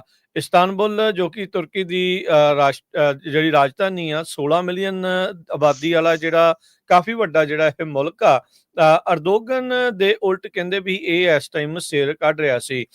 ਜਿਹੜਾ ਅਰਦੋਗਨ ਆ ਤੁਰਕੀ ਦਾ ਰਾਸ਼ਟਰਪਤੀ ਆ, ਉਸਨੇ ਪਹਿਲਾਂ ਵੀ ਕਈ ਜਿਹੜੇ ਆਪਣੇ ਓਪੋਜੀਸ਼ਨ ਲੀਡਰਸ ਆ ਜਾਂ ਓਪੋਜੀਸ਼ਨ ਪਾਰਟੀ ਆ ਉਸ ਨੂੰ ਖੁੰਝੇ ਲਾ ਕੇ ਰੱਖਿਆ ਆ। ਇੱਥੋਂ ਤੱਕ ਕਿ ਕੁਛ ਵਰੇ ਪਹਿਲਾਂ ਇਹਨਾਂ ਉੱਥੇ ਇੱਕ ਕੂਹ ਕਰਨ ਦੀ ਵੀ ਕੋਸ਼ਿਸ਼ ਕੀਤੀ ਗਈ ਸੀ, ਜਿਸ ਨੂੰ ਇਸਤਾਨਬੁਲ ਦੇ ਜਿਹੜੇ ਮੌਜੂਦਾ ਟਰਕੀ ਦੇ ਜਿਹੜੇ ਮੌਜੂਦਾ ਰਾਸ਼ਟਰਪਤੀ ਆ ਅਰਦੋਗਨ ਆ, ਉਸਨੇ ਨੱਪ ਲਿਆ ਸੀ। ਇਨਫੈਕਟ ਜਿਨ੍ਹਾਂ ਨੇ ਕੂਹ ਕਰਨ ਦੀ ਕੋਸ਼ਿਸ਼ ਕੀਤੀ ਸੀ, ਤਖਤਾ ਪਲਟਣ ਦੀ ਕੋਸ਼ਿਸ਼ ਕੀਤੀ ਸੀ, ਉਹਨਾਂ ਨੂੰ ਹੀ ਉਸਨੇ ਅੰਦਰ ਕਰ ਦਿੱਤਾ ਸੀਗਾ। ਸੋ ਉੱਥੇ ਰਾਜਨੀਤਿਕ ਹਾਲਾਤ ਇੱਕ ਵਾਰੀ ਫੇਰ ਡਗਮਗਾਏ ਆ, ਜਿੱਥੇ ਹਜ਼ਾਰਾਂ ਦੀ ਤਾਦਾਦ ਦੇ ਵਿੱਚ ਲੋਕ ਇਸਤਾਨਬੁਲ ਦੇ ਮੇਅਰ ਦੀ ਹਿਰਾਸਤ 'ਚ ਲਏ ਜਾਣ ਤੋਂ ਬਾਅਦ, ਗ੍ਰਿਫਤਾਰੀ ਤੋਂ ਬਾਅਦ 'ਚ ਉਹ ਸੜਕਾਂ ਦੇ ਉੱਤੇ ਨੇ ਤੇ ਜਿਨ੍ਹਾਂ ਨੂੰ ਖਦੇੜਨ ਦੇ ਲਈ ਲਗਾਤਾਰ ਤੁਰਕੀ ਦੇ ਜਿਹੜੇ ਫੌਜੀ ਤੇ ਜਿਹੜੇ ਪੁਲਿਸ ਵਾਲੇ ਆ ਉਹਨਾਂ ਦੇ ਉੱਤੇ ਪੈਪਰ ਸਪਰੇ, ਲਾਠੀ ਚਾਰਜ ਤੇ ਹੋਰ ਕਈ ਕੁਛ ਕਰ ਰਹੇ ਨੇ। ਸਾਊਥ ਕੋਰੀਆ ਦੇ ਕੋਰਟ ਨੇ ਇੱਕ ਉੱਥੇ ਦਾ ਜਿਹੜਾ ਪ੍ਰੀਮੀਅਰ ਸੀ ਜੋ ਉਹਨੂੰ ਇੱਕ ਵਾਰੀ ਫੇਰ ਐਕਟਿੰਗ ਪ੍ਰੈਜ਼ੀਡੈਂਟ ਰੀਇਨਸਟੇਟ ਕਰ ਦਿੱਤਾ ਹੈਗਾ। ਹੈਨ ਡਕ-ਸੂ ਦਸੰਬਰ ਮਹੀਨੇ ਦੇ ਵਿੱਚ ਉਸ ਨੂੰ ਇੰਪੀਚ ਕੀਤਾ ਗਿਆ ਸੀ ਕਿਉਂਕਿ ਉਸਨੇ ਜਿਹੜਾ ਆ ਇੱਕ ਮਾਰਸ਼ਲ ਲਾ ਨੂੰ ਡਿਕਲੇਅਰ ਕੀਤਾ ਗਿਆ ਸੀ। ਉਸ ਤੋਂ ਬਾਅਦ ਜਿਹੜਾ ਉੱਥੇ ਦਾ ਪ੍ਰੈਜ਼ੀਡੈਂਟ ਸੀਗਾ ਯੂਨ ਸਕ ਜਿਓਲ, ਉਸ ਤੋਂ ਬਾਅਦ ਇਸ ਨੂੰ ਜਿਹੜਾ ਐਕਟਿੰਗ ਲਾਇਆ ਗਿਆ ਸੀ। ਹੁਣ ਪ੍ਰਾਈਮ ਮਿਨਿਸਟਰ ਹੈਨ ਡਕ-ਸੂ ਜੋ ਸਾਊਥ ਕੋਰੀਆ ਦਾ ਹੈਗਾ, ਉਸ ਨੂੰ ਐਕਟਿੰਗ ਪ੍ਰੈਜ਼ੀਡੈਂਟ ਰੀਸਟੋਰ ਕਰ ਦਿੱਤਾ ਗਿਆ ਆ। ਕਾਉਂਟੀ ਦੀ ਜੋ ਉੱਥੇ ਦਾ ਮੁਲਕ ਹੈਗਾ, ਉੱਥੇ ਦੀ ਕਨਸਟੀਟਿਊਸ਼ਨ ਕੋਰਟ ਨੇ ਇਹ ਓਵਰਟਰਨ ਕਰ ਦਿੱਤੀ ਸੀ ਇੰਪੀਚਮੈਂਟ ਬਾਈ ਦਾ ਨੈਸ਼ਨਲ ਅਸੈਂਬਲੀ। ਸੋ ਇਹ ਸਾਊਥ ਕੋਰੀਆ ਤੋਂ ਜਿਹੜੀ ਖਬਰ ਆ ਉਹ ਆ ਰਹੀ ਹੈਗੀ ਜੀ। ਅਗਲੀ ਜਿਹੜੀ ਹਰਜੋਤ ਸਿੰਘ ਜੀ ਗੱਲ ਕਰਦੇ ਜਾਈਏ, ਜਿਵੇਂ ਜਾਣਦੇ ਹਾਂ ਵੀ ਰਾਸ਼ਟਰਪਤੀ ਟਰੰਪ ਤੇ ਟਰੰਪ ਐਡਮਿਨਿਸਟ੍ਰੇਸ਼ਨ ਦੇ ਦੁਆਰਾ IRS ਦੇ ਵਿੱਚ ਕਟੌਤੀਆਂ ਕੀਤੀਆਂ ਜਾ ਰਹੀਆਂ ਆ। ਸੋ ਕਹਿੰਦੇ ਵੀ ਇਸ ਵਾਰ ਟੈਕਸ ਰੈਵਨਿਊ ਘੱਟ ਕਲੈਕਟ ਹੋਊਗਾ ਤੇ IRS ਦਾ ਜਿਹੜਾ ਟੈਕਸ ਰੈਵਨਿਊ ਕਲੈਕਸ਼ਨ ਆ, ਕਹਿੰਦੇ ਵੀ ਇਹ ਘਟਣ ਦੀ ਇਸ ਵਾਰ ਕਿਆਸ ਰਾਈ ਦੱਸੀ ਜਾ ਰਹੀ ਆ। 15 ਅਪ੍ਰੈਲ ਤੱਕ ਅਨੁਮਾਨਿਤ ਆંકੜਾ ਇਹ ਆ ਵੀ 10% ਘੱਟ ਇਸ ਵਾਰ ਪਿਛਲੇ ਸਾਲਾਂ ਦੇ ਮੁਕਾਬਲੇ ਟੈਕਸ ਇਕੱਠਾ ਜਿਹੜਾ ਉਹ ਹੋਵੇਗਾ। ਚਲੋ ਇਸੇ ਬਹਾਨੇ ਆਪਾਂ ਆਪਣੇ ਦਰਸ਼ਕਾਂ ਸਰੋਤਿਆਂ ਨੂੰ ਵੀ ਦੱਸਦੇ ਜਾਈਏ ਵੀ ਟੈਕਸ ਡੇ ਜਿਹੜਾ ਉਹ ਆ ਰਿਹਾ ਹੈ, 15 ਅਪ੍ਰੈਲ ਨੂੰ ਟੈਕਸ ਡੇ ਆ। ਕਾਗਜ਼ ਪੱਤਰ ਆਪਣੇ ਇਕੱਠੇ ਕਰ ਲਓ ਜਿਨ੍ਹਾਂ ਨੇ ਅਜੇ ਤੱਕ ਟੈਕਸ ਨਹੀਂ ਭਰਿਆ ਹੈਗਾ, ਤੇ ਜਿਹੜੇ ਵੀ ਡਾਕੂਮੈਂਟਸ ਤੁਹਾਨੂੰ ਚਾਹੀਦੇ ਆ ਉਹ ਕਲੈਕਟ ਕਰਕੇ ਤਾਂ ਆਪੋ ਆਪਣੇ CPA ਦੇ ਨਾਲ ਉਹਨਾਂ ਨੂੰ ਸੈਂਡ ਕਰੋ ਤੇ ਆਪਣਾ ਟੈਕਸ ਜਿਹੜਾ ਉਹ ਭਰੋ। ਪਰ IRS ਨੂੰ ਇਹ ਡਰ ਆ ਵੀ IRS ਦੇ ਜਿਹੜੇ ਅਧਿਕਾਰੀਆਂ ਦੀ ਕਟੌਤੀ ਹੋਣ ਦੇ ਕਰਕੇ ਉਹਨਾਂ ਨੂੰ ਕਾਫੀ ਜ਼ਿਆਦਾ ਇਸ ਵਾਰ ਟੈਕਸ ਘੱਟ ਜਿਹੜਾ ਇਕੱਠਾ ਹੋਊਗਾ। ਕਹਿੰਦੇ ਵੀ ਇਹ ਓਵਰਆਲ ਫੈਡਰਲ ਰੈਵਨਿਊ ਦੇ ਵਿੱਚ $500 ਬਿਲੀਅਨ ਦੀ ਕਟੌਤੀ ਹੋਊਗੀ। ਹੁਣ ਇੱਕ ਪਾਸੇ ਤਾਂ ਹਰਜੋਤ ਸਿੰਘ ਜੀ ਕਹਿ ਰਹੇ ਆ ਵੀ ਅਸੀਂ ਮਨੀ ਜਿਹੜੀ ਉਹ ਬਚਾਉਣੀ ਆ, ਲੋਕਾਂ ਦੀਆਂ ਜੌਬਾਂ ਜਿਹੜੀਆਂ ਉਹ ਘੱਟ ਕਰਕੇ ਉਹਨਾਂ ਦੀ ਜ਼ਿੰਦਗੀ ਉਥਲ-ਪੁਥਲ ਜਿਹੜੀ ਉਹ ਕਰਕੇ, ਪਰ ਉਧਰੋਂ ਜਿਹੜਾ ਟੈਕਸ ਦੀ ਕਲੈਕਸ਼ਨ ਉਹ ਘਟ ਜਾਣੀ ਆ। ਜਿਹੜਾ ਬਿਲੀਅਨਸ ਆਫ ਡਾਲਰ IRS ਨੂੰ ਕਾਂਗਰਸ ਨੇ ਜਿਹੜਾ ਦੇਣਾ ਸੀ ਤਾਂ ਜੋ ਇਹ ਜ਼ਿਆਦਾ ਆਡਿਟ ਕਰਨ, ਉਸ ਦੇ ਉੱਤੇ ਹਾਲ ਦੀ ਘੜੀ ਟਰੰਪ ਐਡਮਿਨਿਸਟ੍ਰੇਸ਼ਨ ਨੇ ਰੋਕ ਵਗੈਰਾ ਜਿਹੜੀ ਉਹ ਲਾ ਦਿੱਤੀ ਆ। ਸੋ ਜਿਹੜੇ ਉਹਨਾਂ ਦੇ ਸਾਥੀ ਅਮੀਰਜ਼ਾਦੇ ਨੇ ਉਹਨਾਂ ਨੂੰ ਜਿਹੜਾ ਥੋੜਾ ਜ਼ਰੂਰ ਫਾਇਦਾ ਹੋਊਗਾ ਵੀ ਹੁਣ ਉਹਨਾਂ ਦੇ ਆਡਿਟ ਵਗੈਰਾ ਘੱਟ ਜਿਹੜੇ ਉਹ ਆ ਸਕਦੇ ਹੈਗੇ ਆ। ਸੋ ਇਹ ਹੁਣ ਲੋਕ ਕਹਿੰਦੇ ਵੀ ਇੱਕ ਗੈਂਬਲ ਆ, ਉਹ ਖੇਡਣ ਨੂੰ ਸ਼ਾਇਦ ਤਿਆਰ ਹੋਣਗੇ ਵੀ ਆਉਂਦੇ ਕੁਝ ਸਾਲਾਂ ਤੱਕ ਮੇ ਵੀ IRS ਦੇ ਆਡਿਟਸ ਜਿਹੜੇ ਉਹ ਘਟਣ, ਪਰ ਇਹ ਨਾ ਸੋਚਿਓ ਵੀ ਉਹ ਹੋਣੇ ਨਹੀਂ ਆ। ਨੰਬਰ ਕਿਸੇ ਦਾ ਵੀ ਜਿਹੜਾ ਬਾਅਦ ਦੇ ਵਿੱਚ ਲੱਗ ਸਕਦਾ ਆ, ਪਰ IRS 10% ਘੱਟ ਜਿਹੜੇ ਟੈਕਸ ਕਲੈਕਟ ਕਰਨ ਦੇ ਲਈ ਆਪਣੇ ਆਪ ਨੂੰ ਤਿਆਰ ਕਰ ਰਿਹਾ ਆ। ਟਰੰਪ ਐਡਮਿਨਿਸਟ੍ਰੇਸ਼ਨ ਨੇ ਸੁਪਰੀਮ ਕੋਰਟ ਤੋਂ ਅੱਜ ਮੰਗ ਕੀਤੀ ਆ ਵੀ ਜੋ ਫੈਡਰਲ ਜੱਜਸ ਕੈਲੀਫੋਰਨੀਆ ਦੇ ਵਿੱਚ ਆ ਉਹ ਆਰਡਰ ਕਰ ਰਹੇ ਆ ਵੀ ਜਿਨ੍ਹਾਂ ਹਜ਼ਾਰਾਂ ਹੀ ਵਰਕਰਸ ਨੂੰ ਜੋ ਫੈਡਰਲ EMPLOYEE ਸੀ ਟਰੰਪ ਐਡਮਿਨਿਸਟ੍ਰੇਸ਼ਨ ਵੱਲੋਂ ਫਾਇਰ ਕੀਤਾ ਗਿਆ ਸੀ, ਉਹਨਾਂ ਨੂੰ ਦੁਬਾਰਾ ਰੀਹਾਇਰ ਕੀਤਾ ਜਾਵੇ। ਸੋ ਇਸ ਸੰਬੰਧ ਦੇ ਵਿੱਚ ਟਰੰਪ ਐਡਮਿਨਿਸਟ੍ਰੇਸ਼ਨ US ਦੀ ਸੁਪਰੀਮ ਕੋਰਟ ਦੇ ਵਿੱਚ ਜਾ ਰਿਹਾ। ਉਹਨਾਂ ਨੇ ਅੱਜ ਇੱਕ ਐਮਰਜੈਂਸੀ ਐਪਲੀਕੇਸ਼ਨ ਲਾਈ ਹੈਗੀ ਆ ਸੁਪਰੀਮ ਕੋਰਟ ਦੇ ਵਿੱਚ, ਤੇ ਪ੍ਰੈਜ਼ੀਡੈਂਟ ਟਰੰਪ ਹੁਣੀ ਵਾਰ-ਵਾਰ ਜੋ ਲੋਅਰ ਕੋਰਟਸ ਦਾ ਜੋ ਉਹਨਾਂ ਵੱਲੋਂ ਵਿਰੋਧ ਹੋ ਰਿਹਾ ਆ ਉਸ ਨੂੰ ਡਿਨਾਊਂਸ ਕਰਦੇ ਆ ਰਹੇ ਹੈਗੇ ਆ ਕਾਫੀ ਲੰਮੇ ਸਮੇਂ ਤੋਂ। ਜੀ, ਅਗਲੀ ਜਿਹੜੀ ਹਰਜੋਤ ਸਿੰਘ ਜੀ ਗੱਲ ਕਰਦੇ ਜਾਈਏ, ਇੱਕ DNA ਵਾਲੀ ਕੰਪਨੀ ਸੀ 23andMe, ਉਸ ਨੇ ਚੈਪਟਰ 11 ਬੈਂਕਰਪਸੀ ਫਾਈਲ ਕਰ ਦਿੱਤੀ ਆ। ਉਸ ਦੀ ਜਿਹੜੀ ਕੋ-ਫਾਊਂਡਰ ਤੇ CEO ਉਸ ਨੇ ਵੀ ਰਿਜ਼ਾਈਨ ਕਰ ਦਿੱਤਾ ਆ। ਲੋਕਾਂ ਦੇ ਘਰਾਂ ਦੇ ਵਿੱਚ ਜੈਨੇਟਿਕਸ ਟੈਸਟਿੰਗ ਦੇ ਲਈ ਉਹ ਕਿਟਸ ਘੱਲਦੇ ਰਹੇ ਆ। ਹੁਣ 23andMe ਦੇ ਦੁਆਰਾ ਜਿਹੜੀ ਬੈਂਕਰਪਸੀ ਹੈ ਚੈਪਟਰ 11 ਬੈਂਕਰਪਸੀ ਪ੍ਰੋਟੈਕਸ਼ਨ ਦੇ ਤਹਿਤ ਅਗਲੀ ਕਾਰਵਾਈ ਕੀਤੀ ਜਾਵੇਗੀ। ਸੈਨ ਫਰਾਂਸਿਸਕੋ ਬੇਸਡ ਇਹ ਕੰਪਨੀ ਸੀ। ਐਨੀ ਜਿਹੜੀ ਉਹਨਾਂ ਦੀ CEO ਆ ਤੇ ਉਸਨੇ ਰਿਜ਼ਾਈਨ ਕਰ ਦਿੱਤਾ ਹੈਗਾ ਆ। ਕਹਿੰਦੇ ਵੀ ਹੁਣ ਹਾਲਾਤ ਜਿਹੜੇ ਇੰਨੇ ਮਾੜੇ ਆ ਵੀ $1 ਤੋਂ ਵੀ ਥੱਲੇ ਜਿਹੜਾ ਇਹਨਾਂ ਦਾ ਜਿਹੜਾ ਸਟਾਕ ਆ ਉਹ ਪਲਮਟ ਕਰ ਗਿਆ ਹੈਗਾ ਆ। 2021 ਦੇ ਵਿੱਚ ਇਹ ਜਿਹੜੀ ਕੰਪਨੀ ਆ ਉਹ ਉਸ ਨੇ ਜਿਹੜਾ ਆਪਣੇ ਆਪ ਨੂੰ ਪਬਲਿਕ ਕੀਤਾ ਸੀ। ਹੁਣ ਵੋਲੰਟੀਅਰ ਬੈਂਕਰਪਸੀ ਫਾਈਲਿੰਗ ਜਿਹੜੀ ਆ ਉਸ ਤੋਂ ਇਹ ਪਤਾ ਲੱਗਾ ਆ ਵੀ ਇਹਨਾਂ ਦਾ ਜਿਹੜਾ ਬਿਜ਼ਨਸ ਪਹਿਲਾਂ ਪ੍ਰੋਫਿਟ ਦੇ ਵਿੱਚ ਸੀ ਉਹ ਕਿਤੇ ਨਾ ਕਿਤੇ ਥੱਲੇ ਵੱਲ ਨੂੰ ਜਾ ਰਿਹਾ ਆ। ਪਿਛਲੇ ਸਤੰਬਰ ਦੇ ਵਿੱਚ ਇਸ ਦੇ ਸਾਰੇ ਜਿਹੜੇ ਇੰਡੀਪੈਂਡੈਂਟ ਡਾਇਰੈਕਟਰ ਸੀਗੇ ਉਹਨਾਂ ਨੇ ਰਿਜ਼ਾਈਨ ਕਰ ਦਿੱਤਾ ਸੀ। ਨਵੰਬਰ ਮਹੀਨੇ 'ਚ ਇਹਨਾਂ ਨੇ ਐਲਾਨ ਕੀਤਾ ਸੀ ਵੀ 40% ਆਪਣੀ ਵਰਕਫੋਰਸ ਆ ਉਸ ਨੂੰ ਲੇ ਆਫ ਕਰਨ ਜਾ ਰਹੀ ਆ ਤੇ ਇਹਨਾਂ ਦਾ ਜਿਹੜਾ ਥੈਰੇਪਿਊਟਿਕ ਡਿਵੀਜ਼ਨ ਆ ਉਸ ਨੂੰ ਬੰਦ ਕੀਤਾ ਜਾਊਗਾ। ਸੋ ਬੋਰਡ ਦੇ ਜਿਹੜੇ ਚੇਅਰ ਮਾਰਕ ਜੈਂਸਨ ਆ ਉਹਨਾਂ ਨੇ ਕੱਲ ਸਟੇਟਮੈਂਟ ਜਾਰੀ ਕਰਦੇ ਹੋਏ ਕਿਹਾ ਆ ਵੀ ਸਾਡੇ ਲਈ ਅੱਗੇ ਇਹੀ ਇੱਕ ਬੈਸਟ ਪਾਥ ਇਹੀ ਆ ਵੀ ਆਪਣੇ ਬਿਜ਼ਨਸ ਦੀ ਵੈਲਿਊ ਨੂੰ ਮੈਕਸਿਮਾਈਜ਼ ਕਰਨ ਦੇ ਲਈ ਜਿਹੜੀ ਕੰਪਨੀ ਆ ਉਹ ਆਪਣੇ ਕਾਸਟ ਕੱਟ ਕਰੂਗੀ ਤੇ ਲੀਗਲ ਤੇ ਜਿਹੜੀ ਅਨਲੀਜ਼ ਹੋਲਡ ਲਾਇਬਿਲਿਟੀਜ਼ ਆ ਉਹਨਾਂ ਨੂੰ ਰਿਜ਼ੋਲਵ ਕਰੂਗੀ। 35 ਮਿਲੀਅਨ ਜਿਹੜੇ ਡਾਲਰ ਆ ਇਹ ਡੈਟ ਦੇ ਵਿੱਚ ਚੱਲ ਰਹੇ ਨੇ। ਜਿਹੜੀ JMB ਕੈਪੀਟਲ ਪਾਰਟਨਰਸ ਉਹਨਾਂ ਨੇ ਇਸ ਦਾ ਜਿਹੜਾ ਉਹ ਦੱਸਿਆ ਆ। ਸੋ ਸ਼ਾਇਦ ਰੀਸਟਰਕਚਰਿੰਗ ਦੇ ਨਾਲ ਆਪਣੇ ਆਪ ਨੂੰ ਬਚਾਉਣ ਦੀ ਕੋਸ਼ਿਸ਼ ਕਰਨ, ਪਰ ਇਹ ਜਿਹੜੀ ਚੀਜ਼ ਆ ਇਹਨਾਂ ਦਾ ਰੌਲਾ ਪਿਆ ਆ। ਇਹਦੇ ਵਿੱਚ ਵਿਵਾਦ ਇਸ ਗੱਲੋਂ ਵੀ ਜਿਹੜਾ ਹਰਜੋਤ ਸਿੰਘ ਜੀ ਹੋ ਗਿਆ ਸੀਗਾ ਵੀ 23andMe ਦੇ ਵਿੱਚ ਜਿਹੜਾ ਲੋਕਾਂ ਦਾ DNA ਪਿਆ ਸੀਗਾ ਉਹ ਕਿਹਦੇ ਕੋਲ ਚਲਾ ਜਾਊਗਾ। ਇਹ ਇੱਕ ਜਿਹੜਾ ਰੌਲਾ ਲੋਕਾਂ ਦੇ ਮਨਾਂ ਦੇ ਵਿੱਚ ਸੀਗਾ, ਸ਼ੱਕ ਸੀਗਾ ਵੀ ਇਹ DNA ਦਾ ਜਿਹੜਾ ਡਾਟਾ ਆ ਉਹ ਕਿੱਥੇ ਜਿਹੜਾ ਉਹ ਚਲਾ ਗਿਆ ਹੈ, ਕਿਤੇ ਉਹ ਲੀਕ ਤੇ ਨਹੀਂ ਜਿਹੜਾ ਉਹ ਹੋ ਗਿਆ। ਹੁਣ ਬਹੁਤ ਸਾਰੇ ਜਿਹੜੇ ਲੋਕ ਜਿਨ੍ਹਾਂ ਦਾ DNA 23andMe ਦੇ ਵਿੱਚ ਪਿਆ ਆ ਉਹਨਾਂ ਨੂੰ ਇਹ ਹਦਾਇਤਾਂ ਦਿੱਤੀਆਂ ਜਾ ਰਹੀਆਂ ਵੀ ਭਾਈ ਤੁਸੀਂ ਡਿਲੀਟ ਕਰ ਦਿਓ ਆਪਣਾ ਜਿਹੜਾ ਇਹ ਡਾਟਾ, ਨਹੀਂ ਤਾਂ ਇਵੈਂਚੁਅਲੀ ਜਾਂਦੇ ਜਾਂਦੇ ਇਹਨਾਂ ਨੇ ਆਪਣੀਆਂ ਲਾਇਬਿਲਿਟੀਜ਼ ਹਟਾਉਣ ਦੇ ਲਈ ਇਹ ਡਾਟਾ ਸਾਰਾ ਵੇਚ ਦੇਣਾ ਆ। ਕਿਹਦੇ ਕੋਲ ਚਲੇ ਜਾਊਗਾ, ਅਮਰੀਕਾ 'ਚ ਹੀ ਰਹੂਗਾ ਜਾਂ ਕਿਸੇ ਹੋਰ ਕੋਲ ਚਲ ਜਾਊਗਾ, ਇਹ ਦੇਖਣ ਵਾਲੀ ਗੱਲ ਆ। ਕੈਲੀਫੋਰਨੀਆ ਦੇ ਅਟਾਰਨੀ ਜਨਰਲ ਨੇ ਕੰਜ਼ਿਊਮਰ ਅਲਰਟ ਪ੍ਰਾਈਵੇਸੀ ਜਿਹੜਾ ਇਸ ਦੇ ਉੱਤੇ ਸਪੈਸ਼ਲ ਇਸ਼ੂ ਕੀਤਾ ਆ। ਜੇ ਤੁਹਾਡੇ ਚੋਂ ਜਾਂ ਤੁਹਾਡੇ ਪਰਿਵਾਰ ਨੇ ਕਿਸੇ ਨੇ ਵੀ 23andMe ਦੀ ਕਿੱਟ ਦੀ ਵਰਤੋਂ ਕੀਤੀ ਆ ਉਹ ਆਪਣਾ ਜਿਹੜਾ ਜੈਨੇਟਿਕ ਡਾਟਾ ਆ, DNA ਦਾ ਜਿਹੜਾ ਡਾਟਾ ਆ, ਉਹ ਪਲੀਜ਼ ਉਸ ਕੰਪਨੀ ਦੇ ਵਿੱਚ ਜਾ ਕੇ ਜਿੱਥੇ ਵੀ ਤੁਹਾਡਾ ਲੌਗਇਨ ਹੈਗਾ ਆ ਉਸ ਨੂੰ ਪੂਰੀ ਤਰ੍ਹਾਂ ਡਿਲੀਟ ਕਰ ਦਿਓ। ਹੁਣ ਆਪਾਂ ਇੱਕ ਬ੍ਰੇਕ ਲੈਣੀ ਆ। ਬ੍ਰੇਕ ਤੋਂ ਬਾਅਦ ਬਹੁਤ ਹੀ ਇੰਪੋਰਟੈਂਟ ਖਬਰਾਂ ਆ। 50 ਸਾਲਾਂ ਦੀ ਗ੍ਰੀਨ ਕਾਰਡ ਹੋਲਡਰ ਨੂੰ ਅਰੈਸਟ ਕੀਤਾ ਗਿਆ ਆ। ਜੱਜ ਬਾਰ-ਬਾਰ ਟਰੰਪ ਉਹਨਾਂ ਨੂੰ ਬਲੌਕ ਕਰ ਰਹੇ ਆ। ਬਹੁਤ ਸਾਰੇ ਲੀਗਲ ਐਕਸਪਰਟ ਇਹ ਸੋਚ ਰਹੇ ਆ ਟਰੰਪ ਹੁਣੀ ਪਈ ਹੀ ਇਜ਼ ਨਾਓ ਦ ਲਾ। IRS ਵਾਲੇ ਇਮੀਗ੍ਰੇਸ਼ਨ ਨੂੰ ਸਾਰੀ ਇਨਫੋਰਮੇਸ਼ਨ ਸਾਂਝੀ ਕਰਨ ਜਾ ਰਹੇ ਆ। ਕਾਫੀ ਕੁਝ ਹੋ ਰਿਹਾ ਹੈ, ਸੋ ਇਹ ਸਾਰੀਆਂ ਚੀਜ਼ਾਂ ਤੁਹਾਡੇ ਨਾਲ ਡਿਟੇਲ ਚ ਐਕਸਪਲੇਨ ਕਰਦੇ ਆ, ਸ਼ੇਅਰ ਕਰਦੇ ਆ। ਬਸ ਇਦਾਂ ਹੀ ਜੁੜੇ ਰਹੋ ਪੰਜਾਬੀ ਰੇਡੀਓ USA ਦੇ ਨਾਲ। ਮਿਲਦੇ ਆ ਇੱਕ ਛੋਟੀ ਜੀ ਬ੍ਰੇਕ ਤੋਂ ਬਾਅਦ ਚ।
ਬ੍ਰੇਕ ਤੋਂ ਬਾਅਦ ਇੱਕ ਵਾਰੀ ਫਿਰ ਆਪ ਸਭ ਦਾ ਸਵਾਗਤ ਹੈ ਸੋਤੇ ਪ੍ਰੋਗਰਾਮ ਅਪਡੇਟ ਅਮਰੀਕਾ ਚ। ਮੈਂ ਰਾਜਕਰਨਵੀਰ ਸਿੰਘ, ਜਿਹੜੇ ਹੋਏ ਨੇ ਮੇਰੇ ਨਾਲ ਹਰਜੋਤ ਸਿੰਘ ਖਾਲਸਾ ਜੀ। ਹਰਜੋਤ ਸਿੰਘ ਜੀ, ਇੱਕ ਵਾਰੀ ਫਿਰ ਸਵਾਗਤ ਹੈ ਜੀ। ਆਇਆਂ ਨੂੰ ਜੀ। ਸਤਿ ਸ਼੍ਰੀ ਅਕਾਲ। ਬਹੁਤ ਇੰਪੋਰਟੈਂਟ ਜਿਹੜੀਆਂ ਅਗਲੇ ਇਸ ਹਿੱਸੇ ਦੇ ਵਿੱਚ ਨਿਊਜ਼ ਤੁਹਾਡੇ ਨਾਲ ਜਿਹੜੀਆਂ ਸਾਂਝੀਆਂ ਕਰਨੀਆਂ, ਖਾਸ ਕਰਕੇ ਇਮੀਗ੍ਰੇਸ਼ਨ ਦੇ ਹਾਲਾਤਾਂ ਨੂੰ ਜਿਹੜਾ ਉਹ ਲੈ ਕੇ ਕੀ ਕੁਛ ਜਿਹੜਾ ਉਹ ਚੱਲ ਰਿਹਾ। ਪਰ ਉਸ ਤੋਂ ਪਹਿਲਾਂ ਇੱਕ ਗੁੱਡ ਨਿਊਜ਼ ਆਪਣੇ ਜਿਹੜੀ ਆ ਸਿੱਖ ਕੌਮ ਦੇ ਲਈ ਇੱਥੇ ਆ ਰਹੀ ਆ। ਵਾਸ਼ਿੰਗਟਨ ਸਟੇਟ ਸੈਨੇਟ ਨੇ ਇੱਕ ਰੈਜ਼ੋਲੂਸ਼ਨ ਸਿੱਖ ਅਮਰੀਕਨਸ ਨੂੰ ਜਿਹੜਾ ਰਿਪਰੈਜ਼ੈਂਟ ਕਰਦੇ ਹੋਏ, ਉਸ ਨੂੰ ਆਨਰ ਕਰਦੇ ਹੋਏ, ਉਸ ਦਾ ਸਨਮਾਨ ਕਰਦੇ ਹੋਏ ਇਹ ਪਾਸ ਕੀਤਾ ਹੈਗਾ ਆ। ਸਟੇਟ ਸੈਨੇਟਰ ਮਨਕਾ ਢੀਂਗਰਾ, ਜਿਹੜੇ ਕਿ ਰੈਡਮੰਡ ਇਲਾਕੇ ਤੋਂ ਸਟੇਟ ਸੈਨੇਟਰ ਨੇ, ਇਹ ਪਹਿਲੀ ਸਿੱਖ ਅਮਰੀਕਨ ਆ ਜਿਹੜੀ ਸਟੇਟ ਲੈਜਿਸਲੇਚਰ ਦੇ ਵਿੱਚ ਉਸ ਸੂਬੇ 'ਚ ਉਹ ਜਿੱਤ ਕੇ ਉੱਥੇ ਪਹੁੰਚੇ ਸੀ। ਤੇ ਉਹਨਾਂ ਨੇ, ਜਿਹੜੇ ਸੈਨੇਟਰ ਢੀਂਗਰਾ, ਉਹਨਾਂ ਨੇ ਕਿਹਾ ਵੀ ਅਸੀਂ ਆਪਣੀ ਜਿਹੜੀ ਕਮਿਊਨਿਟੀ ਆ, ਜਿਹੜੀ ਟਰੁੱਥ ਤੇ ਸਰਵਿਸ ਦੇ ਨਾਲ ਇੱਥੇ ਕੰਮ ਕਰ ਰਹੀ ਆ, ਤੇ ਇਹ ਜਿਹੜਾ ਮਤਾ ਹੋਇਆ ਆ, ਇਹ ਪਾਸ ਹੋਇਆ ਆ, ਇਹ ਇੱਕ ਬਹੁਤ ਵਧੀਆ ਜਿਹੜੀ ਉਹ ਚੀਜ਼ ਆ। ਵੀ ਕਹਿੰਦੇ ਵੀ ਸਿੱਖਾਂ ਨੇ ਜੋ ਅਮਰੀਕਾ ਦੇ ਲਈ ਜਾਂ ਵਾਸ਼ਿੰਗਟਨ ਦੇ ਵਿੱਚ ਜੋ ਯੋਗਦਾਨ ਪਾਇਆ ਆ, ਉਸ ਨੂੰ ਲੈ ਕੇ। ਇਸ ਦਰਮਿਆਨ ਉਹਨਾਂ ਨੇ ਜਿਹੜੇ ਬੈਲਿੰਗਹੈਮ ਦੇ ਵਿੱਚ 1907 ਦੇ ਵਿੱਚ ਰਾਇਟ ਹੋਏ ਸੀ, ਹਿੰਸਾ ਹੋਈ ਸੀਗੀ, ਉਹਨਾਂ ਨੂੰ ਵੀ, ਉਹਨਾਂ ਦੇ ਵੀ ਪੀੜਤਾਂ ਨੂੰ ਜਿਹੜਾ ਉਹ ਯਾਦ ਕੀਤਾ, ਉਹਨਾਂ ਨੂੰ ਵੀ ਸ਼ਰਧਾਂਜਲੀ ਜਿਹੜੀ ਉਹ ਭੇਂਟ ਕੀਤੀ ਗਈ ਹੈਗੀ ਆ। ਸੋ ਇਹ ਜਿਹੜਾ ਰੈਜ਼ੋਲੂਸ਼ਨ ਆ, ਉਹ ਕਹਿੰਦੇ ਵੀ ਇਹ ਇੱਕ ਟੈਸਟਾਮੈਂਟ ਆ, ਇਹ ਇੱਕ ਸਬੂਤ ਆ ਸਿੱਖ ਅਮਰੀਕਨ ਵੈਲਿਊਜ਼ ਦਾ, ਸਿੱਖ ਅਮਰੀਕਨ ਕਮਿਊਨਿਟੀ ਦਾ, ਵੀ ਉਹਨਾਂ ਨੇ ਇਸ ਮੁਲਕ ਦੇ ਵਿੱਚ ਆ ਕੇ ਜਿੱਥੇ ਅਣਥੱਕ ਮਿਹਨਤ ਕੀਤੀ ਤੇ ਮੁਲਕ ਨੂੰ ਅੱਗੇ ਵਧਾਉਣ ਦੇ ਵਿੱਚ ਵੀ ਕਾਮਯਾਬੀਆਂ ਜਿਹੜੀਆਂ ਆ ਉਹ ਹਾਸਲ ਕੀਤੀਆਂ, ਤੇ ਉਸ ਦੇ ਵਿੱਚ ਵੱਡਮੁੱਲਾ ਜਿਹੜਾ ਉਹ ਯੋਗਦਾਨ ਪਾਇਆ ਆ। ਸੋ ਵਾਸ਼ਿੰਗਟਨ ਸਟੇਟ ਸੈਨੇਟ ਦੇ ਦੁਆਰਾ ਸਿੱਖਾਂ ਨੂੰ ਸਨਮਾਨਿਤ ਕਰਦਾ ਹੋਇਆ, ਉਹਨਾਂ ਨੂੰ ਮਾਣ ਦਿੰਦਾ ਹੋਇਆ, ਸਨਮਾਨ ਦਿੰਦਾ ਹੋਇਆ ਇੱਕ ਰੈਜ਼ੋਲੂਸ਼ਨ ਆ, ਉਸ ਨੂੰ ਪਾਸ ਕੀਤਾ ਗਿਆ ਆ ਜੀ। ਸੋ ਸਰੋਤਿਓ, ਅਗਲੀਆਂ ਜਿਹੜੀਆਂ ਖਬਰਾਂ ਆ ਸਾਡੀਆਂ, ਉਹ ਖਾਸ ਕਰਕੇ ਇਮੀਗ੍ਰੇਸ਼ਨ ਦੇ ਨਾਲ, ਆਈਸ ਅਰੈਸਟ ਦੇ ਨਾਲ ਕੀ ਕੁਝ ਵਾਪਰਿਆ ਉਹ ਹੈਗੀਆਂ। ਸੋ ਇਹ ਸਾਡਾ ਖਬਰਾਂ ਦਾ ਮਕਸਦ ਤੁਹਾਨੂੰ ਕਿਸੇ ਤਰ੍ਹਾਂ ਦਾ ਡਰਾਉਣ ਦਾ ਨਹੀਂ। ਅਸੀਂ ਦੋਨੋਂ ਹੀ ਅਮਰੀਕਨ ਸਿਟੀਜ਼ਨ ਆ। ਐਜ਼ ਏ ਅਮਰੀਕਨ ਸਿਟੀਜ਼ਨ ਅਸੀਂ ਚਾਹੁੰਦੇ ਆ ਵੀ ਅਮਰੀਕਾ ਦੇ ਵਿੱਚੋਂ ਕੋਈ ਵੀ ਜਿਹੜਾ ਕ੍ਰਿਮੀਨਲ ਅਰੈਸਟ ਕੀਤਾ ਜਾਂਦਾ ਆ, ਕੋਈ ਡਰੱਗ ਵੇਚਦਾ, ਕਿਸੇ ਤਰ੍ਹਾਂ ਦਾ ਕ੍ਰਾਈਮ ਕਰਦਾ, ਉਹ ਬਿਲਕੁਲ ਕੋਈ ਗੈਂਗਸਟਰ ਆ, ਕੋਈ ਟੈਰਰਿਸਟ ਆ, ਉਹਨਾਂ ਨੂੰ ਇਮੀਡੀਏਟਲੀ ਕੱਢਣਾ ਚਾਹੀਦਾ। ਪਰ ਜਿਸ ਹਿਸਾਬ ਦੇ ਨਾਲ ਟਰੰਪ ਐਡਮਿਨਿਸਟ੍ਰੇਸ਼ਨ ਨੇ ਪਿਛਲੇ ਸਮੇਂ ਦੇ ਦੌਰਾਨ ਸਟੇਟਮੈਂਟਸ ਦਿੱਤੀਆਂ ਵੀ ਹਾਂ ਅਸੀਂ ਉਹਨਾਂ ਦੇ ਪਿੱਛੇ ਜਾ ਰਹੇ ਹੈਗੇ ਆ ਜਿਨ੍ਹਾਂ ਨੇ ਕੋਈ ਨਾ ਕੋਈ ਕ੍ਰਾਈਮ ਕੀਤਾ ਹੈ, ਉਹ ਬਹੁਤ ਕੁਝ ਹੁਣ ਝੂਠ ਦਿਸਦਾ ਨਜ਼ਰ ਆ ਰਿਹਾ ਹੈ। ਉਹਦੇ ਵਿੱਚ ਬਹੁਤ ਸਾਰੇ ਜਿਹੜੇ ਇਨੋਸੈਂਟ ਬੰਦੇ ਆ, ਉਹਨਾਂ ਨੂੰ ਵੀ ਅਰੈਸਟ ਕਰਕੇ ਜਿਹੜਾ ਭੇਜਿਆ ਜਾ ਰਿਹਾ ਹੈਗਾ। ਡਰ ਵਾਲਾ ਮਾਹੌਲ ਬਹੁਤ ਬਣਿਆ ਹੋਇਆ। ਇਸੇ ਕਰਕੇ ਆਪਾਂ ਜਿਹੜੀ ਆਪਣੀ ਕਮਿਊਨਿਟੀ, ਆਪਣੇ ਭੈਣ ਭਰਾ ਹੈਗੇ ਆ, ਉਹਨਾਂ ਨੂੰ ਅਲਰਟ ਕਰ ਰਹੇ ਆ ਵੀ ਭਾਈ ਇਹ ਸਾਰਾ ਜਿਹੜਾ ਧਿਆਨ ਰੱਖੋ। ਹੁਣ ਤਾਂ ਸਿਟੀਜ਼ਨ ਤੱਕ ਵੀ ਜਿਹੜੇ ਲੋਕ ਆ, ਉਹਨਾਂ ਨੂੰ ਵੀ ਜਿਹੜੀ ਪੁੱਛਗਿੱਛ ਕੀਤੀ ਜਾ ਰਹੀ ਆ। ਸੋ ਅਸੀਂ ਆਪਣੇ ਜੋ ਪੰਜਾਬੀ ਭੈਣ ਭਰਾ ਆ, ਉਹਨਾਂ ਦੀਆਂ ਵੀ ਬਹੁਤ ਸਾਨੂੰ ਕਾਲਸ ਆਉਂਦੀਆਂ ਵੀ ਇਹਨੂੰ ਆ ਹੋਇਆ। ਜਦ ਤੱਕ ਵੈਰੀਫਾਈ ਨਹੀਂ ਹੁੰਦਾ ਅਸੀਂ ਉਹ ਖਬਰ ਨਹੀਂ ਸਾਂਝੀ ਕਰਦੇ ਹੈਗੇ। ਪਰ ਕੱਲ ਤੁਹਾਨੂੰ ਕਾਫੀ ਆਪਣੇ ਵੀਰ ਮਿਲੇ ਸੀ, ਟਰੱਕਰਸ ਖਾਸ ਕਰਕੇ, ਉਹਨਾਂ ਨੇ ਦੱਸਿਆ। ਬਿਲਕੁਲ, ਕੱਲ ਗੁਰਦੁਆਰਾ ਸਾਹਿਬ ਜਾਣ ਦਾ ਜਿਹੜਾ ਮੌਕਾ ਮਿਲਿਆ ਸੀ, ਕਿਸੇ ਦੇ ਸਮਾਗਮ ਦੇ ਉੱਤੇ ਗਏ ਤਾਂ ਉੱਥੇ ਜਿਹੜੇ ਮਿਲੇ, ਚਲੋ ਐਪਰੀਸ਼ੀਏਟ ਕੀਤਾ ਲੋਕਾਂ ਨੇ, ਧੰਨਵਾਦ ਕੀਤਾ ਵੀ ਤੁਸੀਂ ਇਨਫੋਰਮੇਸ਼ਨ ਸਾਂਝੀ ਕਰਦੇ ਆ। ਸੋ ਥੈਂਕ ਯੂ ਉਸ ਚੀਜ਼ ਦੇ ਲਈ, ਬੜੀ ਮਿਹਰਬਾਨੀ। ਪ੍ਰਮਾਤਮਾ ਦੀ ਮਿਹਰ ਦੇ ਨਾਲ ਆਪਾਂ ਇਹ ਸਾਰਾ ਕੁਛ ਕਰ ਰਹੇ ਹਾਂ, ਤੇ ਪ੍ਰਮਾਤਮਾ ਬਲ ਬਖਸ਼ੇ ਆਪਾਂ ਤੁਹਾਡੇ ਨਾਲ ਜਿਹੜੀਆਂ ਜੋ ਸੱਚ ਚੱਲ ਰਿਹਾ, ਜੋ ਅਸਲੀਅਤ ਚੱਲ ਰਹੀ ਆ, ਉਹ ਤੁਹਾਨੂੰ ਇਦਾਂ ਹੀ ਜਿਹੜਾ ਉਹ ਦੱਸਦੇ ਰਹੀਏ। ਉੱਥੇ ਜਿਹੜੇ ਕੁਛ ਮਿਲੇ ਟਰੱਕਰਸ ਆ, ਉਹਨਾਂ ਨੇ ਕਿਹਾ ਵੀ ਭਾਈ ਐਰੀਜ਼ੋਨਾ ਯੂਮਾ ਦੀ ਉਹਨਾਂ ਦੇ ਕੁਛ ਜਿਹੜੇ ਸਾਥੀ ਆ, ਦੋਸਤ ਮਿੱਤਰ ਆ, ਐਰੀਜ਼ੋਨਾ ਯੂਮਾ ਦੇ ਵਿੱਚ ਕਹਿੰਦੇ ਵੀ ਜਿਹੜੇ ਆਈਸ ਦੇ ਦੁਆਰਾ ਲਗਾਤਾਰ ਫੜੋ ਫੜਾਈ ਉੱਥੇ ਚੱਲ ਰਹੀ ਆ। ਸੋ ਜਿਹੜਾ ਕਾਫੀ ਜ਼ਿਆਦਾ ਧਿਆਨ ਦੇ ਨਾਲ ਪੇਪਰ ਵਰਕ ਨੂੰ ਲੈ ਕੇ ਕੋਈ ਵੀ ਜਿਹੜੀ ਢਿੱਲ ਮੱਠ ਨਹੀਂ ਤੁਹਾਡੇ ਕੋਲ ਰਹਿਣੀ ਚਾਹੀਦੀ। ਤੁਸੀਂ ਮੇਕ ਸ਼ੋਰ ਕਰੋ ਵੀ ਪੇਪਰ ਵਰਕ ਤੁਹਾਡਾ ਅਪ ਟੂ ਡੇਟ ਆ। ਕੋਈ 8 ਸਾਲ ਵਾਲਾ ਹਰਜੋਤ ਸਿੰਘ ਜੀ ਫੜ ਹੋ ਰਿਹਾ, ਕੋਈ 10 ਸਾਲ ਵਾਲਾ ਫੜ ਹੋ ਰਿਹਾ। ਜਦੋਂ ਆਪਾਂ 2 ਸਾਲ ਵਾਲਾ ਕੀਤਾ ਸੀ, ਲੋਕੀ ਕਹਿੰਦੇ ਵੀ ਐਵੇਂ ਹੀ ਕਹਿੰਦੇ ਆ, ਤੇ ਹੁਣ ਜਦੋਂ ਇਹ ਖਬਰਾਂ ਆ ਰਹੀਆਂ ਆ, ਇਹ 2 ਸਾਲ ਵਾਲੀ ਗੱਲ ਤਾਂ ਹਵਾ 'ਚ ਹੀ ਚਲੇਗੀ, ਉਹ ਤਾਂ ਮਾਇਨੇ ਨਹੀਂ ਜਿਹੜੀ ਹੁਣ ਕੋਈ ਰੱਖ ਰਹੀ। ਉਹਨਾਂ ਨੂੰ ਤਾਂ ਬਸ ਮੌਕਾ ਚਾਹੀਦਾ ਤਾੜਨ ਨੂੰ, ਬੰਦੇ ਨੂੰ ਜਿਹੜਾ ਉਹ ਡਿਟੇਨ ਜਿਹੜਾ ਉਹ ਕਰਨ ਦੇ ਲਈ। ਅਜੇ ਜੇਲ੍ਹਾਂ ਇਹਨਾਂ ਦੀਆਂ ਸਾਰੀਆਂ ਭਰੀਆਂ ਹੋਈਆਂ, ਪਰ ਫਿਰ ਵੀ ਫੜੋ ਫੜਾਈ ਜਿਹੜੀ ਉਹ ਕਿਸੇ ਪਾਸਿਓਂ ਢਿੱਲ ਨਹੀਂ ਉਸ ਦੇ ਵਿੱਚ ਆਪਾਂ ਨੂੰ ਜਿਹੜੀ ਉਹ ਦਿਖ ਰਹੀ ਹੈਗੀ। ਵੀ ਇਹ ਜਿਹੜੀ ਸਥਿਤੀ ਇਸ ਟਾਈਮ ਬਣੀ ਆ। ਆਪਾਂ ਇਹ ਵੀ ਦੇਖਿਆ ਸੀਗਾ ਵੀ ਜਦ ਆਈਸ ਦਾ ਇਨਫੋਰਮੇਸ਼ਨ ਲੀਕ ਹੋਣ ਲੱਗ ਗਈ ਸੀ, ਅਗਲਿਆਂ ਨੇ ਆਈਸ ਦੇ ਸਾਰੇ EMPLOYEES ਦੀ CBP ਵਾਲਿਆਂ ਦੀ ਪੋਲੀਗ੍ਰਾਫ ਟੈਸਟ ਕਰਨੇ ਸ਼ੁਰੂ ਕਰ ਦਿੱਤੇ ਵੀ ਭਾਈ ਇਹਨਾਂ ਨੂੰ ਪਤਾ ਕਿੱਦਾਂ ਲੱਗੀ ਜਾਂਦਾ ਆ ਵੀ ਪਹਿਲਾਂ ਇਹ ਸਾਰਾ ਕੁਛ ਜਿਹੜਾ ਉਹ ਹੋ ਰਿਹਾ। ਸੋ ਜਿਹੜਾ ਯੂਮਾ ਦੇ ਲੰਘਦੇ ਨੇ ਐਰੀਜ਼ੋਨਾ ਦੇ ਵਿੱਚ, ਉਹ ਵੀਰ ਨੇ ਜਿਹੜਾ ਉਹ ਦੱਸਿਆ ਵੀ ਉੱਥੇ ਕਾਫੀ ਜ਼ਿਆਦਾ ਜਿਹੜੇ ਆਈਸ ਵਾਲੇ ਜਿਹੜੇ ਨਾਕੇ ਲਾ ਕੇ ਬੈਠੇ ਆ। ਇੱਕ ਨਹੀਂ, ਅਮਰੀਕਾ ਦੇ ਬਹੁਤ ਸਾਰੇ ਥਾਵਾਂ ਦੇ ਉੱਤੇ ਇਦਾਂ ਦੀ ਜਿਹੜੀ ਆਈਸ ਦੇ ਦੁਆਰਾ ਜਿਹੜੇ ਉਹ ਨਾਕੇ ਲਾ ਕੇ ਇਮੀਗ੍ਰੇਸ਼ਨ ਪੇਪਰ ਵਰਕ ਚੈੱਕ ਹੋ ਰਿਹਾ ਆ। ਇੱਕ ਵਾਰੀ ਫੇਰ ਦੱਸਦੇ ਜਾਈਏ, ਜਿਹੜੇ ਫਲੋਰੀਡਾ ਨੂੰ ਖਾਸ ਕਰਕੇ ਜਿਹੜੇ ਉਹ ਜਾ ਰਹੇ ਆ, ਫਲੋਰੀਡਾ ਹਾਈਵੇ ਪੈਟਰੋਲ ਅਤੇ ਆਈਸ ਹੁਣ ਇੱਕਮਿਕ ਜਿਹੜੀ ਉਹ ਹੋ ਗਈ ਆ। ਜੇ ਅੱਗੇ ਤੁਹਾਨੂੰ ਪੇਪਰ ਵਰਕ ਪੁੱਛਦੇ ਸੀਗੇ ਤਾਂ ਹੁਣ ਉਹਦੇ ਵਿੱਚ ਇਮੀਗ੍ਰੇਸ਼ਨ ਦੇ ਪੇਪਰ ਵਰਕ ਪੁੱਛਣ ਦੇ ਨਾਲ ਜੇ ਉਹਨਾਂ ਨੂੰ ਲੱਗਦਾ ਆ, ਸ਼ੱਕ ਆ, ਤਾਂ ਉਹ ਤੁਹਾਨੂੰ ਡਿਟੇਨ ਵੀ ਜਿਹੜਾ ਹੁਣ ਫਲੋਰੀਡਾ ਹਾਈਵੇ ਪੈਟਰੋਲ ਵਾਲੇ ਉੱਥੇ ਕਰ ਸਕਦੇ ਆ। ਤੁਹਾਨੂੰ ਅਸੀਂ ਕੰਮ ਕਰਨ ਤੋਂ ਨਹੀਂ ਰੋਕਦੇ, ਸਿਰਫ ਤੁਹਾਨੂੰ ਸੂਚਨਾਵਾਂ ਦੇ ਰਹੇ ਆ ਵੀ ਆਹ ਜਿਹੜੀ ਇਨਫੋਰਮੇਸ਼ਨ ਇਸ ਟਾਈਮ ਚੱਲ ਰਹੀ ਆ, ਤੁਸੀਂ ਜਾਣਾ ਆ ਨਹੀਂ ਜਾਣਾ ਆ, ਤੁਸੀਂ ਕੀ ਲੈ ਕੇ ਜਾਣਾ, ਕੀ ਨਾਲ ਨਹੀਂ ਲੈ ਕੇ ਜਾਣਾ, ਇਹ ਤੁਹਾਡੀ ਆਪਣੀ ਮਰਜ਼ੀ ਆ। ਇਹ ਜਾਣਕਾਰੀ ਹੋਣ ਦੇ ਬਾਵਜੂਦ ਫੈਸਲਾ ਤੁਸੀਂ ਆਪ ਜਿਹੜਾ ਉਹ ਕਰਨਾ ਹੈ ਵੀ ਤੁਸੀਂ ਅੱਗੇ ਨੂੰ ਕਿਸ ਕਦਮ ਜਿਹੜੇ ਕਿਸ ਪਾਸੇ ਵੱਲ ਨੂੰ ਤੁਸੀਂ ਵਧਾਉਣੇ ਹੈਗੇ ਆ। ਇਸ ਤੋਂ ਇਲਾਵਾ ਜਿਹੜਾ ਹਰਜੋਤ ਸਿੰਘ ਜੀ, ਬਹੁਤ ਸਾਰੀਆਂ ਜਿਹੜੀਆਂ ਚੀਜ਼ਾਂ ਚੱਲ ਰਹੀਆਂ। ਜੱਜ ਨੇ ਅੱਜ ਜਿਹੜੇ ਟਰੰਪ ਐਡਮਿਨਿਸਟ੍ਰੇਸ਼ਨ ਦੇ ਗੈਂਗ ਡੈਪੋਟੇਸ਼ਨਸ ਦੇ ਉੱਤੇ ਫੇਰ ਬਲੌਕ ਨੂੰ ਜਾਰੀ ਜਿਹੜਾ ਉਹ ਰੱਖਿਆ ਆ। ਉਹਨਾਂ ਨੇ ਕਿਹਾ ਵੀ ਜਿਹੜਾ ਅਲ ਸੈਲਵਾਡੋਰ ਦੇ ਵਿੱਚ ਇਹ ਵੈਨੇਜ਼ੁਏਲਾ ਵਾਲੇ ਜਿਹੜੇ ਕਥਿਤ ਤੌਰ ਦੇ ਉੱਤੇ ਗੈਂਗ ਮੈਂਬਰਸ ਉੱਥੇ ਘੱਲੇ ਆ, ਉਹਨਾਂ ਨੂੰ ਟਾਰਚਰਸ ਦਾ ਤੇ ਬੀਟਿੰਗਸ ਦਾ ਜਿਹੜਾ ਉੱਥੇ ਸਾਹਮਣਾ ਕਰਨਾ ਪੈ ਰਿਹਾ ਆ। ਏਲੀਅਨ ਐਨਮੀ ਐਕਟ ਦੇ ਤਹਿਤ ਰਾਸ਼ਟਰਪਤੀ ਟਰੰਪ ਨੇ ਵੈਨੇਜ਼ੁਏਲਾ ਦੇ ਟਰਨ ਦੇ ਅਰੂਗਾ TDA ਗੈਂਗ, ਉਹਦੇ ਨਾਲ ਸੰਬੰਧਿਤ ਜਿਹੜੇ ਗੈਂਗ ਮੈਂਬਰਸ ਆ, ਉਹਨਾਂ ਨੂੰ ਅਲ ਸੈਲਵਾਡੋਰ ਦੇ ਵਿੱਚ ਘੱਲਿਆ ਸੀਗਾ। ਉਸ ਤੋਂ ਪਹਿਲਾਂ ਇਹਦੇ ਚ ਰਾਜਕਰਮਵੀਰ ਸਿੰਘ ਜੀ ਇਹ ਐਡ ਕਰ ਦਈਏ, ਅਲੈਜਡ ਗੈਂਗ ਮੈਂਬਰਸ ਆ, ਕਥਿਤ ਤੌਰ ਦੇ ਉੱਤੇ ਹਾਲਾਂਕਿ ਇਹ ਟਰੰਪ ਐਡਮਿਨਿਸਟ੍ਰੇਸ਼ਨ ਬਾਰ-ਬਾਰ ਕਹਿ ਰਿਹਾ ਵੀ ਗੈਂਗ ਮੈਂਬਰ ਆ। ਉਹਨਾਂ ਦੇ ਕਈ ਪਰਿਵਾਰ ਆਏ ਆ ਵੀ ਸਾਡਾ ਕੋਈ ਲੈਣਾ ਦੇਣਾ ਨਹੀਂ ਕਿਸੇ ਦੇ ਨਾਲ ਜੀ। ਉਹੀ ਨਾ, ਕਈ ਹੋਣਗੇ, ਕਈ ਜਿਹੜੇ ਨਹੀਂ ਹੋਣਗੇ। ਆਟੇ ਨਾਲ ਘੁਣ ਵੀ ਜਿਹੜਾ ਉਹ ਕਹਿੰਦਾ ਵੀ ਪਿਸਦਾ ਆ, ਵੀ ਉਹ ਗੱਲ ਆ ਵੀ ਉਸ ਦੀ ਆੜ ਦੇ ਵਿੱਚ ਕੁਝ ਅਸਲੀ ਤੇ ਕੁਝ ਨਕਲੀ ਜਿਹੜੇ ਆ, ਉਹ ਵੀ ਨਿਰਦੋਸ਼ ਲੋਕ ਵੀ ਜਿਹੜੇ ਇਸ ਦੇ ਵਿੱਚ ਫਸੇ ਆ। ਅਜੇ ਡਿਸਟ੍ਰਿਕਟ ਜੱਜ ਜੇਮਸ ਬੋਸਬਰਗ ਨੇ ਇਸ ਦੇ ਉੱਤੇ ਰੋਕ ਲਾਈ ਸੀ, ਪਰ ਉਸ ਦੇ ਬਾਵਜੂਦ ਅਗਲੇ ਜਹਾਜ਼ ਉਡਾ ਕੇ ਅਲ ਸੈਲਵਾਡੋਰ ਚ ਛੱਡ ਆਏ ਆ। ਉਸ ਤੋਂ ਬਾਅਦ ਦੇ ਵਿੱਚ ਹੁਣ ਉਸ ਜੱਜ ਦੇ ਨਾਲ ਪੇਚਾ ਜਿਹੜਾ ਟਰੰਪ ਹੋਣਾ ਦਾ ਪੂਰੀ ਤਰ੍ਹਾਂ ਸਿੰਘ ਜਿਹੜੇ ਆ ਉਹ ਫਸੇ ਪਏ ਹੈਗੇ ਆ। ਟਰਨ ਦੇ ਅਰੂਗਵਾ ਨੂੰ ਹਾਈਬ੍ਰਿਡ ਕ੍ਰਿਮੀਨਲ ਸਟੇਟ ਜਿਹੜਾ ਉਹ ਐਲਾਨਿਆ ਆ। ਅੱਜ ਜਿਹੜੀ ਪਹਿਲੀ ਖਬਰ ਵੀ ਤੁਹਾਡੇ ਨਾਲ ਕੀਤੀ ਸੀ ਵੀ ਵੈਨੇਜ਼ੁਏਲਾ ਦੇ ਇਹਨਾਂ ਗੈਂਗ ਮੈਂਬਰਸ ਦੇ ਕਰਕੇ ਅਗਲੇ ਨੇ ਵੀ ਵੈਨੇਜ਼ੁਏਲਾ ਦਾ ਜੇ ਤੁਸੀਂ ਤੇਲ ਖਰੀਦੇ ਤੁਹਾਡੇ ਤੇ ਅਸੀਂ ਟੈਰਿਫ ਵੀ ਜਿਹੜੇ ਉਹ ਲਾਉਣੇ ਆ। ਸੋ ਇਹ ਹੁਣ ਜਿਹੜੇ ਜੱਜ ਆ ਉਹ ਕਹਿੰਦੇ ਵੀ ਅਜੇ ਤੁਸੀਂ ਹਾਲ ਦੀ ਘੜੀ ਜਿਹੜੀਆਂ ਇਹ ਗੈਂਗ ਡੈਪੋਟੇਸ਼ਨ ਆ ਉਸ ਨੂੰ ਕੰਟੀਨਿਊ ਨਹੀਂ ਕਰ ਸਕਦੇ ਹੈਗੇ। ਸੋ ਇਹ ਹੁਣ ਦੇਖੋ ਵੀ ਅੱਗੇ ਜਾ ਕੇ ਨਤਾਰਾ ਕਿਹੜੀ ਅਦਾਲਤ ਦੇ ਵਿੱਚ ਹੁੰਦਾ ਆ। ਇਹ ਜੱਜ ਵੀ ਆਪਣੀ ਕਹਿ ਸਕਦੇ ਆ ਵੀ ਦੋਨੋਂ ਹੀ ਜਿਹੜੀ ਟਰੰਪ ਐਡਮਿਨਿਸਟ੍ਰੇਸ਼ਨ ਤੇ ਜਿਹੜੇ ਜੱਜ ਆ ਆਪੋ ਆਪਣੀ ਗੱਲ ਦੇ ਉੱਤੇ ਜਿਹੜੇ ਉਹ ਅੜੇ ਨੇ, ਤੇ ਹੁਣ ਨਤਾਰਾ ਜਿਹੜਾ ਉਹ ਅੱਗੇ ਜਾ ਕੇ ਜਿਹੜਾ ਉਹ ਬਣਨਾ ਆ। ਪਰ ਇਸ ਪੂਰੇ ਮਾਹੌਲ ਦੇ ਵਿੱਚ ਇੱਕ ਡਰ ਸਹਿਮ ਦਾ ਮਾਹੌਲ ਪੂਰਾ ਨਾਲ ਬਣਿਆ ਪਿਆ ਆ। ਜਿਸ ਤਰੀਕੇ ਦੇ ਨਾਲ ਆਪਾਂ ਉਦੋਂ ਵੀ ਖਬਰਾਂ ਸ਼ੇਅਰ ਕੀਤੀਆਂ, ਜਿਹੜੇ ਬੰਦਿਆਂ ਦੀਆਂ ਤਰੀਕਾਂ ਬੋਲਦੀਆਂ ਸੀ, ਜਿਹੜੇ ਬੰਦੇ ਆਈਸ ਵਾਲਿਆਂ ਨੇ ਚੱਕੇ, ਉਹਨਾਂ ਦਾ ਨਾਮੋ ਨਿਸ਼ਾਨ ਕਾਗਜ਼ਾਂ ਦੇ ਵਿੱਚੋਂ ਗਾਇਬ ਕਰ ਦਿੱਤਾ ਗਿਆ।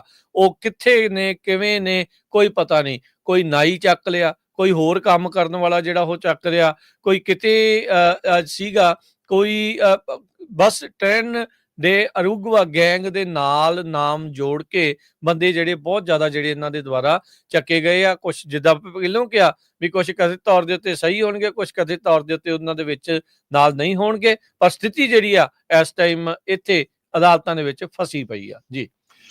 ਗਵਰਨਮੈਂਟ ਕਹਿੰਦੇ ਪਈ ਕੋਆਪਰੇਟ ਨਹੀਂ ਕਰ ਰਹੀ ਹੈਗੀ। ਇਹ ਜੋ ਜੱਜ ਬੋਸਬਰਗ ਆ, ਜਿਨ੍ਹਾਂ ਨੇ ਆਰਡਰ ਜਾਰੀ ਕੀਤਾ ਸੀ ਵੀ ਫਲਾਈਟਸ ਨਹੀਂ ਜਾ ਸਕਦੀਆਂ, ਉਹਨਾਂ ਨੇ ਸਟੇਟਮੈਂਟ ਜਾਰੀ ਕੀਤੀ ਹੈਗੀ ਆ।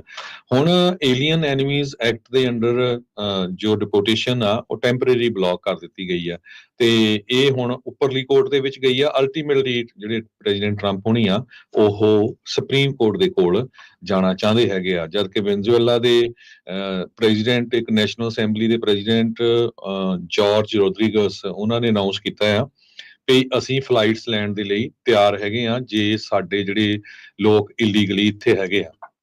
ਸੋ ਇਹ ਸਾਰੇ ਕਾਸੇ ਨੂੰ ਜਾਣਦੇ ਹੋਏ ਬਹੁਤ ਸਾਰੇ ਜਿਹੜੇ ਲੀਗਲ ਐਕਸਪਰਟਸ ਆ ਹੁਣ ਇਹ ਕਹਿ ਰਹੇ ਆ ਵੀ ਇਸ ਟਾਈਮ ਤਾਂ ਸਿਚੁਏਸ਼ਨ ਇਹ ਬਣੀ ਹੋਈ ਆ ਵੀ ਪ੍ਰੈਜ਼ੀਡੈਂਟ ਇਜ਼ ਦਾ ਲਾ ਤੇ ਲਾ ਇਜ਼ ਦਾ ਪ੍ਰੈਜ਼ੀਡੈਂਟ।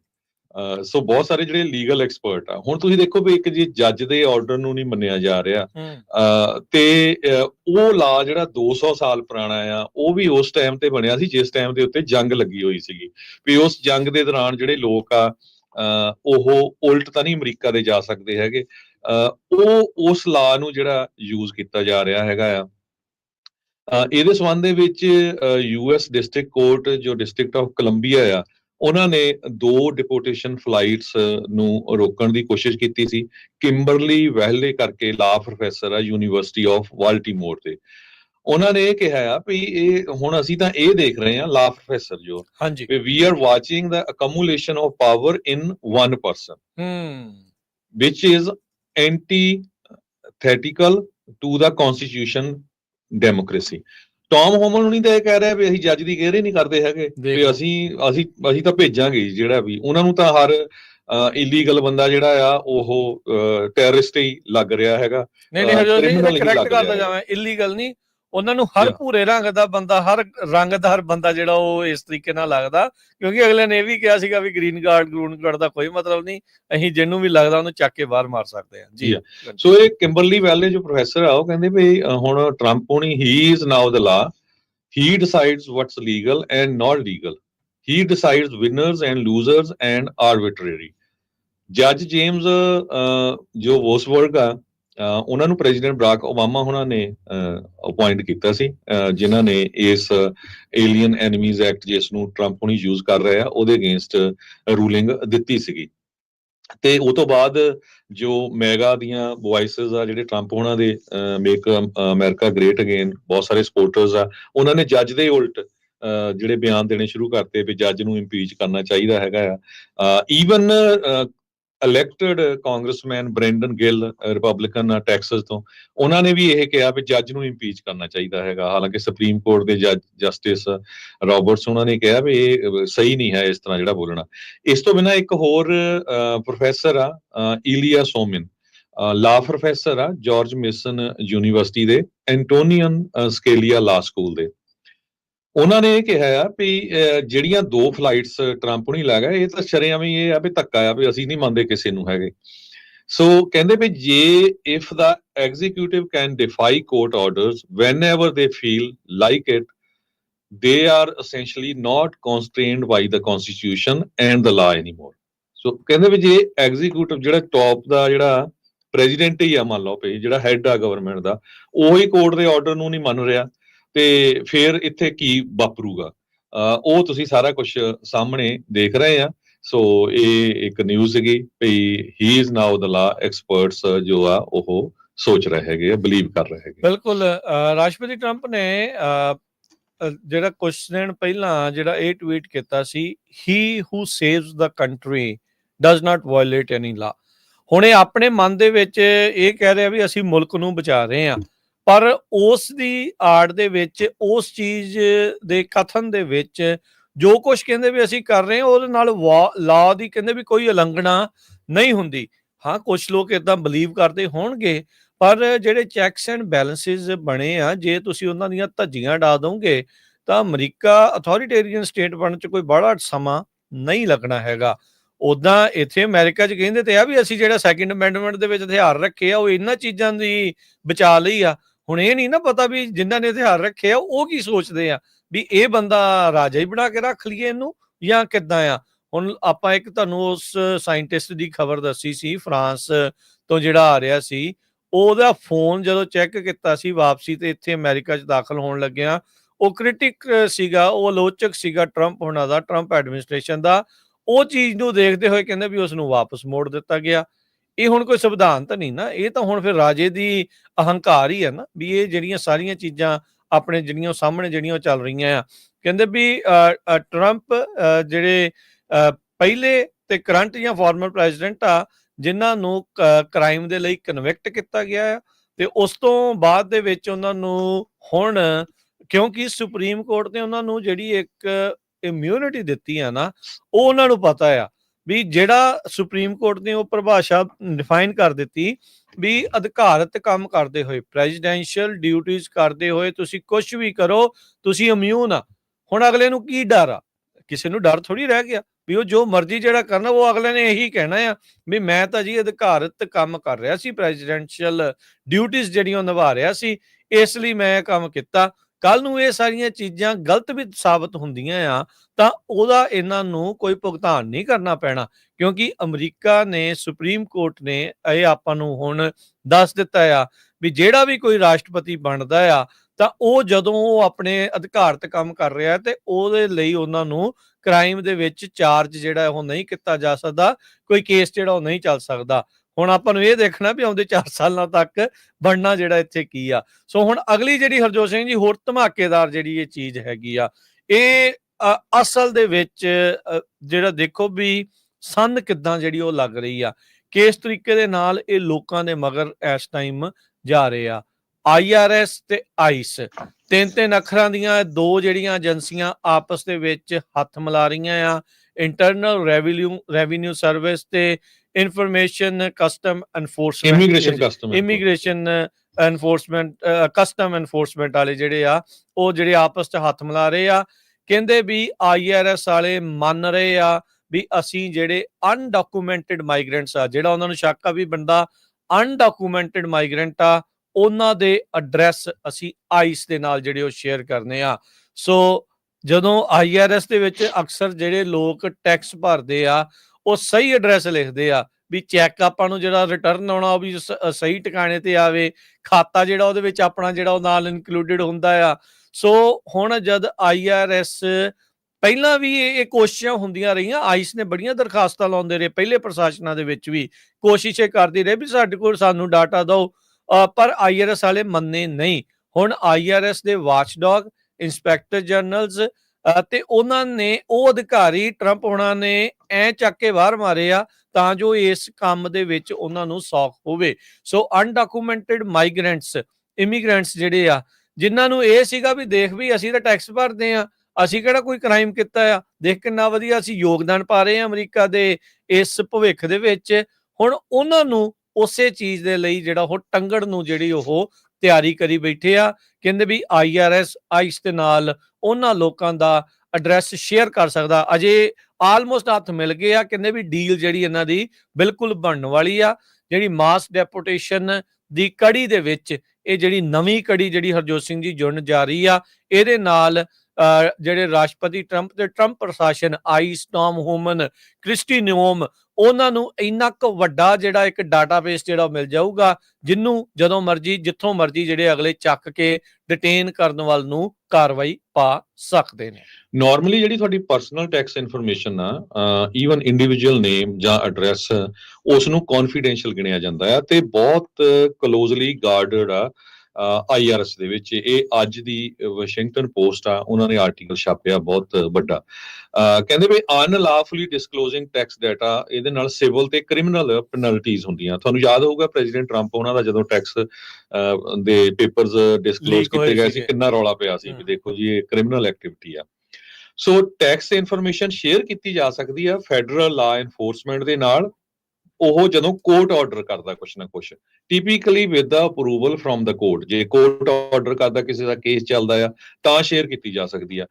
ਇਹ ਤਾਂ ਕਹਿੰਦੇ ਇੱਕ ਤਰ੍ਹਾਂ ਦੇ ਨਾਲ ਅਨਪ੍ਰੈਸੀਡੈਂਟਡ ਆ ਵੀ ਟੈਕਸ ਫੇਅਰ ਇੰਨੇ, ਜੇ ਸਾਰਿਆਂ ਦੀ ਜਿਹੜੀ ਟੈਕਸ ਪੇਅਰ ਆ ਉਹਨਾਂ ਦੀ ਇਨਫੋਰਮੇਸ਼ਨ ਹੁਣ ICE ਵਾਲਿਆਂ ਦੇ ਨਾਲ ਸਾਂਝੀ ਕੀਤੀ ਜਾਵੇ। ਸੋ ਇਹਦੇ ਨਾਲ ਬਿਲਕੁਲ ਬਹੁਤ ਵੱਡੀ ਗਿਣਤੀ ਦੇ ਵਿੱਚ ਜਿਹੜੇ ਲੋਕ ਆ ਉਹਨਾਂ ਦੇ ਬਾਰੇ ICE ਵਾਲਿਆਂ ਨੂੰ ਐਗਜ਼ੈਕਟ ਉਹਨਾਂ ਦੇ ਨਾਮ, ਐਗਜ਼ੈਕਟ ਐਡਰੈਸ, ਕਿੱਥੇ ਉਹ ਕੰਮ ਕਰਦੇ ਆ, ਸੋ ਇਹ 'ਚ ਜਿਹੜੇ ਵਰਕਰਸ ਵੀ ਜਿਹੜੇ EMPLOYER ਆ ਉਹਨਾਂ ਦੇ ਉੱਤੇ ਵੀ ਬਹੁਤ ਵੱਡਾ ਅਸਰ ਪਊਗਾ, ਕਿਉਂਕਿ ਜੇ ਇੱਕ EMPLOYER ਕਿਸੇ ਇਲੀਗਲ ਬੰਦੇ ਨੂੰ ਹਾਇਰ ਕਰਦਾ $10,000 ਦਾ ਫਾਈਨ ਆ, ਜੇ ਉਹਨਾਂ ਦੇ W2 ਯੂਜ਼ ਕੀਤੇ ਗਏ ਉਹਨਾਂ ਦੇ ਜਦੋਂ ਉਹ ਮੈਚ ਕਰੂਗੇ ਉਹਨਾਂ ਨੂੰ ਪਤਾ ਲੱਗੂਗਾ ਵੀ ਕਿਹੜੀ ਕੰਪਨੀ 'ਚ ਉਹ ਕੰਮ ਕਰਦੇ ਸੀ।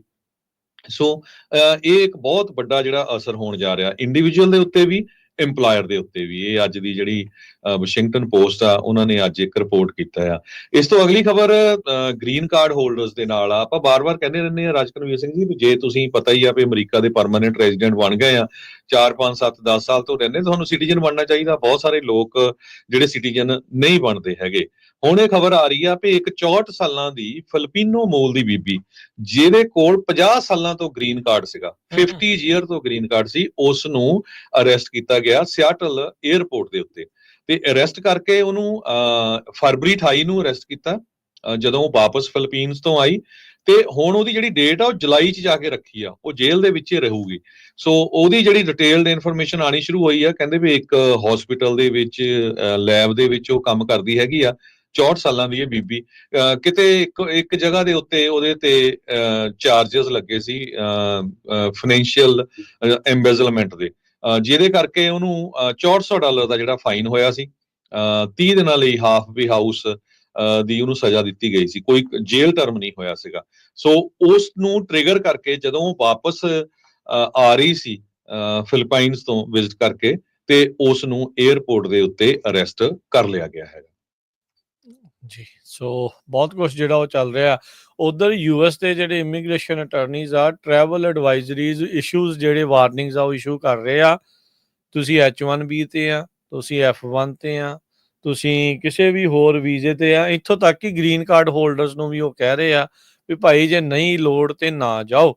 ਇਹ ਇਸ ਟਾਈਮ ਮੌਕਾ ਨਹੀਂ ਹੈਗਾ ਵੀ ਤੁਸੀਂ ਇਦਾਂ ਦਾ ਕੋਈ ਪੰਗਾ ਜਿਹੜਾ ਉਹ ਲੈ ਕੇ ਦੇਖੋ।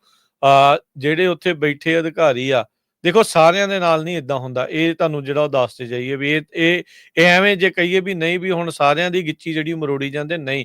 ਅਫਸਰ ਦੇ ਉੱਤੇ ਬਹੁਤ ਜ਼ਿਆਦਾ ਜਿਹੜਾ ਉਹ ਡਿਪੈਂਡ ਕਰ ਰਿਹਾ ਵੀ ਜਿਹੜਾ CBP ਦਾ ਉੱਥੇ ਬੈਠਾ ਆ ਅਧਿਕਾਰੀ ਇਮੀਗ੍ਰੇਸ਼ਨ ਵਾਲਾ। ਇੱਕ ਜਿਹੜੀ ਚੀਜ਼ ਉਹਨਾਂ ਨੇ ਜ਼ਰੂਰ ਦੱਸੀ ਹੈ, ਜਿਹੜੇ ਹੁਣੇ ਰੀਸੈਂਟਲੀ ਵਾਪਸ ਜਿਹੜੇ ਆਏ ਆ, ਉਹ ਕਹਿੰਦੇ ਵੀ ਖਾਲੀ ਪਏ ਨੇ ਕਾਊਂਟਰ, ਲੋਕ ਆ ਨਹੀਂ ਰਹੇ। ਇਹ ਰਿਐਲਿਟੀ ਆ ਵੀ ਇਹ ਜਿਹੜੀ ਇਮੀਗ੍ਰੇਸ਼ਨ ਦੇ ਇਸ ਮਾਹੌਲ ਦੇ ਵਿੱਚ ਵੀ ਰਿਐਲਿਟੀ ਆ ਵੀ ਲੋਕ ਬਹੁਤ ਘੱਟ ਟਰੈਵਲ ਕਰ ਰਹੇ ਆ। ਇੱਥੋਂ ਤੱਕ ਕਿ ਉਹ ਲੋਕ ਜਿਹੜੇ ਹਰਜੋਤ ਸਿੰਘ ਜੀ ਵਿਦਿਨ ਸਟੇਟਸ ਵੀ ਫਲਾਈ ਕਰਨਾ ਗੁਰੇਜ਼ ਕਰ ਰਹੇ ਆ, ਜਿਨ੍ਹਾਂ ਨੂੰ ਇਹ ਲੱਗਦਾ ਵੀ ਭਾਈ ਉੱਥੇ ਬੈਠੇ TSA ਵਾਲੇ ਹੀ ਸਾਨੂੰ ਚੱਕ ਕੇ ਆਈਸ ਵਾਲਿਆਂ ਨੂੰ ਨਾ ਫੜਾ ਦੇਣ, ਜਿਹੜੇ ਕੋਈ ਪੇਪਰ ਵਰਕ ਜਿਨ੍ਹਾਂ ਦਾ ਅਜੇ ਪੂਰੀ ਤਰ੍ਹਾਂ ਨਹੀਂ ਆ, ਜੇ ਕੋਈ ਗ੍ਰੀਨ ਕਾਰਡ ਵਾਲਾ ਨਹੀਂ ਆ। ਅੱਗੇ ਦੇਖੋ ਆਪਾਂ DMV ਦੇ ਲਾਇਸੈਂਸ ਦੇ ਉੱਤੇ ਟਰੈਵਲ ਕਰ ਲੈਂਦੇ ਸੀਗੇ ਵੀ ਉਹ ਸਾਰਾ ਕੁਝ ਜਿਹੜਾ ਹੈਗਾ ਰੀਅਲ ID ਆਉਣ ਦੇ ਨਾਲ ਚਲੋ ਉਹ ਚੀਜ਼ਾਂ ਦਾ ਫਰਕ ਪੈ ਗਿਆ। ਰੀਅਲ ID ਜਿਹੜੀ ਆ ਉਹਦੇ ਵਿੱਚ ਤੁਹਾਡਾ ਇਮੀਗ੍ਰੇਸ਼ਨ ਸਟੇਟਸ ਐਡ ਕਰਨ ਲੱਗ ਗਏ ਆ, ਉਹ ਜਾਂ ਫਿਰ ਹੁਣ ਉਹਨਾਂ ਨੇ ਟਰੈਵਲਿੰਗ ਦੇ ਉੱਤੇ ਕਹਿੰਦੇ ਵੀ ਤੁਸੀਂ ਇਸ ਚੀਜ਼ ਨੂੰ ਨਾ ਕਰੋ। ਇੱਕ ਮੇਨ ਸਟੇਟ ਦਾ ਸੀਗਾ ਰਿਜ਼ੋਰਟ, ਜਿੱਥੇ ਕੈਨੇਡੀਅਨਸ ਸਮਰ ਦੇ ਵਿੱਚ ਬਹੁਤ ਜ਼ਿਆਦਾ ਲੋਕ ਘੁੰਮਣ ਲਈ ਆਉਂਦੇ ਸੀ। 70% ਕੈਨੇਡੀਅਨਸ ਨੇ ਇਸ ਟਾਈਮ ਕੈਂਸਲ ਕਰ ਦਿੱਤਾ ਅਮਰੀਕਾ ਦੇ ਵਿੱਚ ਆਉਣਾ। ਕਾਰਨ ਉਹਦੇ ਵਿੱਚ ਕੀ ਆ?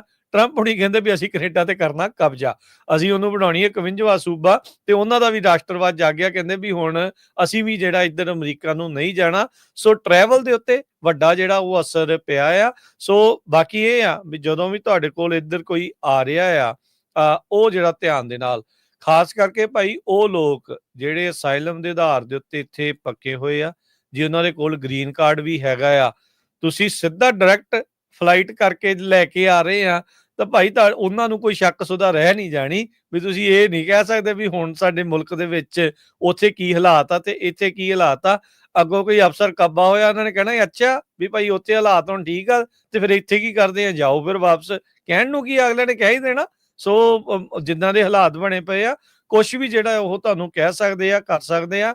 ਕਈਆਂ ਦੇ ਨਾਲ ਧੱਕਾ ਹੋ ਰਿਹਾ ਆ, ਕਈ ਜਿਹੜੇ ਉਹ ਠੀਕ ਠਾਕ ਨਿਕਲ ਵੀ ਆਉਣਗੇ, ਪਰ ਇਹ ਆ ਵੀ ਬਚ ਕੇ ਚੱਲ ਬੀਬਾ। ਇਹ ਇਸ ਟਾਈਮ ਜ਼ਮਾਨਾ ਜਿਹੜਾ ਇਸ ਟਾਈਮ ਚੱਲ ਰਿਹਾ ਆ ਇਮੀਗ੍ਰੇਸ਼ਨ ਦਾ, ਉਹ ਜਿਹੜਾ ਕੱਬਾ ਹੀ ਜਿਹੜਾ ਸੁਭਾਅ ਆ ਉਹ ਚੱਕੀ ਫਿਰਦੇ ਨੇ। ਬਾਕੀ ਜਿਹੜੇ ਜੇਲ੍ਹਾਂ 'ਚ ਰੱਖੇ ਜਾ ਰਹੇ ਆ ਉਹਨਾਂ ਦੀਆਂ ਕੰਡੀਸ਼ਨਸ ਬਹੁਤ ਬੈਡ ਆ। ਕਹਿੰਦੇ ਪਈ ਇੰਨੇ ਜ਼ਿਆਦਾ ਜਿੱਦਾਂ ਕੁੱਕੜਾਂ ਵਾਂਗ ਧੁੰਨੇ ਜਾ ਰਹੇ ਆ। ਆਲਰੇਡੀ 41,000 ਦੇ ਕਰੀਬ ਜੇਲਾਂ ਹੈਗੀਆਂ ਆ ਜੋ ਕਰੈਕਸ਼ਨ ਫੈਸਿਲਿਟੀਜ਼ ਜਿਹੜੀਆਂ ਫੈਸਿਲਿਟੀਜ਼ ਇਮੀਗ੍ਰੇਸ਼ਨ ਦੀਆਂ ਜਿੱਥੇ ਰੱਖੇ ਗਏ ਆ। ਹੁਣ 46,000 ਤੋਂ ਵੱਧ ਲੋਕ ਅਰੈਸਟ ਹੋ ਚੁੱਕੇ ਆ ਤੇ ਬਹੁਤ ਸਾਰੇ ਆਈਸ ਵੱਲੋਂ ਲੋਕਾਂ ਨੂੰ ਅਰੈਸਟ ਕੀਤਾ ਜਾ ਰਿਹਾ। ਦੈਨ ਦੇ ਡਿਸਅਪੀਅਰ। ਇਹ ਵਾਸ਼ਿੰਗਟਨ ਪੋਸਟ ਦਾ ਇਹ ਵੀ ਆਰਟੀਕਲ ਆ। They were arrested during a routine ICE check-ins then they disappeared. ਸੋ ਜੋ ਬੀਬੀਆਂ ਹੈਗੀਆਂ ਆ ਕੁਝ ਜਿਨ੍ਹਾਂ ਨੂੰ ਅਰੈਸਟ ਕੀਤਾ ਗਿਆ ਆ, ਕਹਿੰਦੇ ਭਈ ਉਹ ਜੋ ਆਈਸ ਦੀਆਂ ਫੈਸਿਲਿਟੀਜ਼ ਆ ਉਹ ਇੱਕ ਤਰ੍ਹਾਂ ਦੇ ਨਾਲ ਹੈਲ ਹੈਗੀਆਂ। Immigrant woman describe ice facilities are like ਹੈਲ। ਕਹਿੰਦੇ ਭਈ ਉੱਥੇ ਬਹੁਤ ਜ਼ਿਆਦਾ, ਜਿੱਦਾਂ ਇੱਕ ਰੂਮ 'ਚ 27 ਜਾਣੇ 40 ਜਾਣੇ ਹੋਲਡਿੰਗ ਸੈੱਲ ਦੇ ਵਿੱਚ ਰੱਖੇ ਜਾ ਰਹੇ ਆ। ਫੂਡ ਬਹੁਤ ਬੈਡ ਹੁੰਦਾ ਆ। ਬਾਥਰੂਮ ਯੂਜ਼ ਕਰਨ ਦੇ ਲਈ ਇੱਕ ਆ 40 ਜਾਣਿਆਂ ਨੂੰ। ਕਿਸੇ ਤਰ੍ਹਾਂ ਦਾ ਜਦੋਂ ਸੌਣਾ ਆ ਐਲੂਮੀਨੀਅਮ ਦੇ ਫੋਇਲ ਦਿੱਤੇ ਜਾਂਦੇ ਹੈਗੇ ਆ। ਕਦੋਂ ਕਿਹੜੀ ਡੇਟ ਪੈਣੀ ਆ ਉਹਦਾ ਕੋਈ ਪਤਾ ਨਹੀਂ ਹੈ। ਜਿਸ ਤਰ੍ਹਾਂ ਮੈਂ ਤੁਹਾਨੂੰ ਦੱਸਿਆ ਹੀ ਆ, ਫਿਲਪੀਨੋ ਮੂਲ ਦੀ ਜਿਹੜੀ ਬੀਬੀ ਸੀ ਜਿਹਦਾ 50 ਸਾਲਾਂ ਤੋਂ ਗ੍ਰੀਨ ਕਾਰਡ ਸੀਗਾ, ਉਹ ਫਰਵਰੀ ਦੇ ਵਿੱਚ ਅਰੈਸਟ ਕੀਤੀ ਆ। ਜੁਲਾਈ 'ਚ ਜਾ ਕੇ ਹੁਣ ਉਹਦੀ ਡੇਟ ਆਣੀ ਹੈਗੀ ਆ।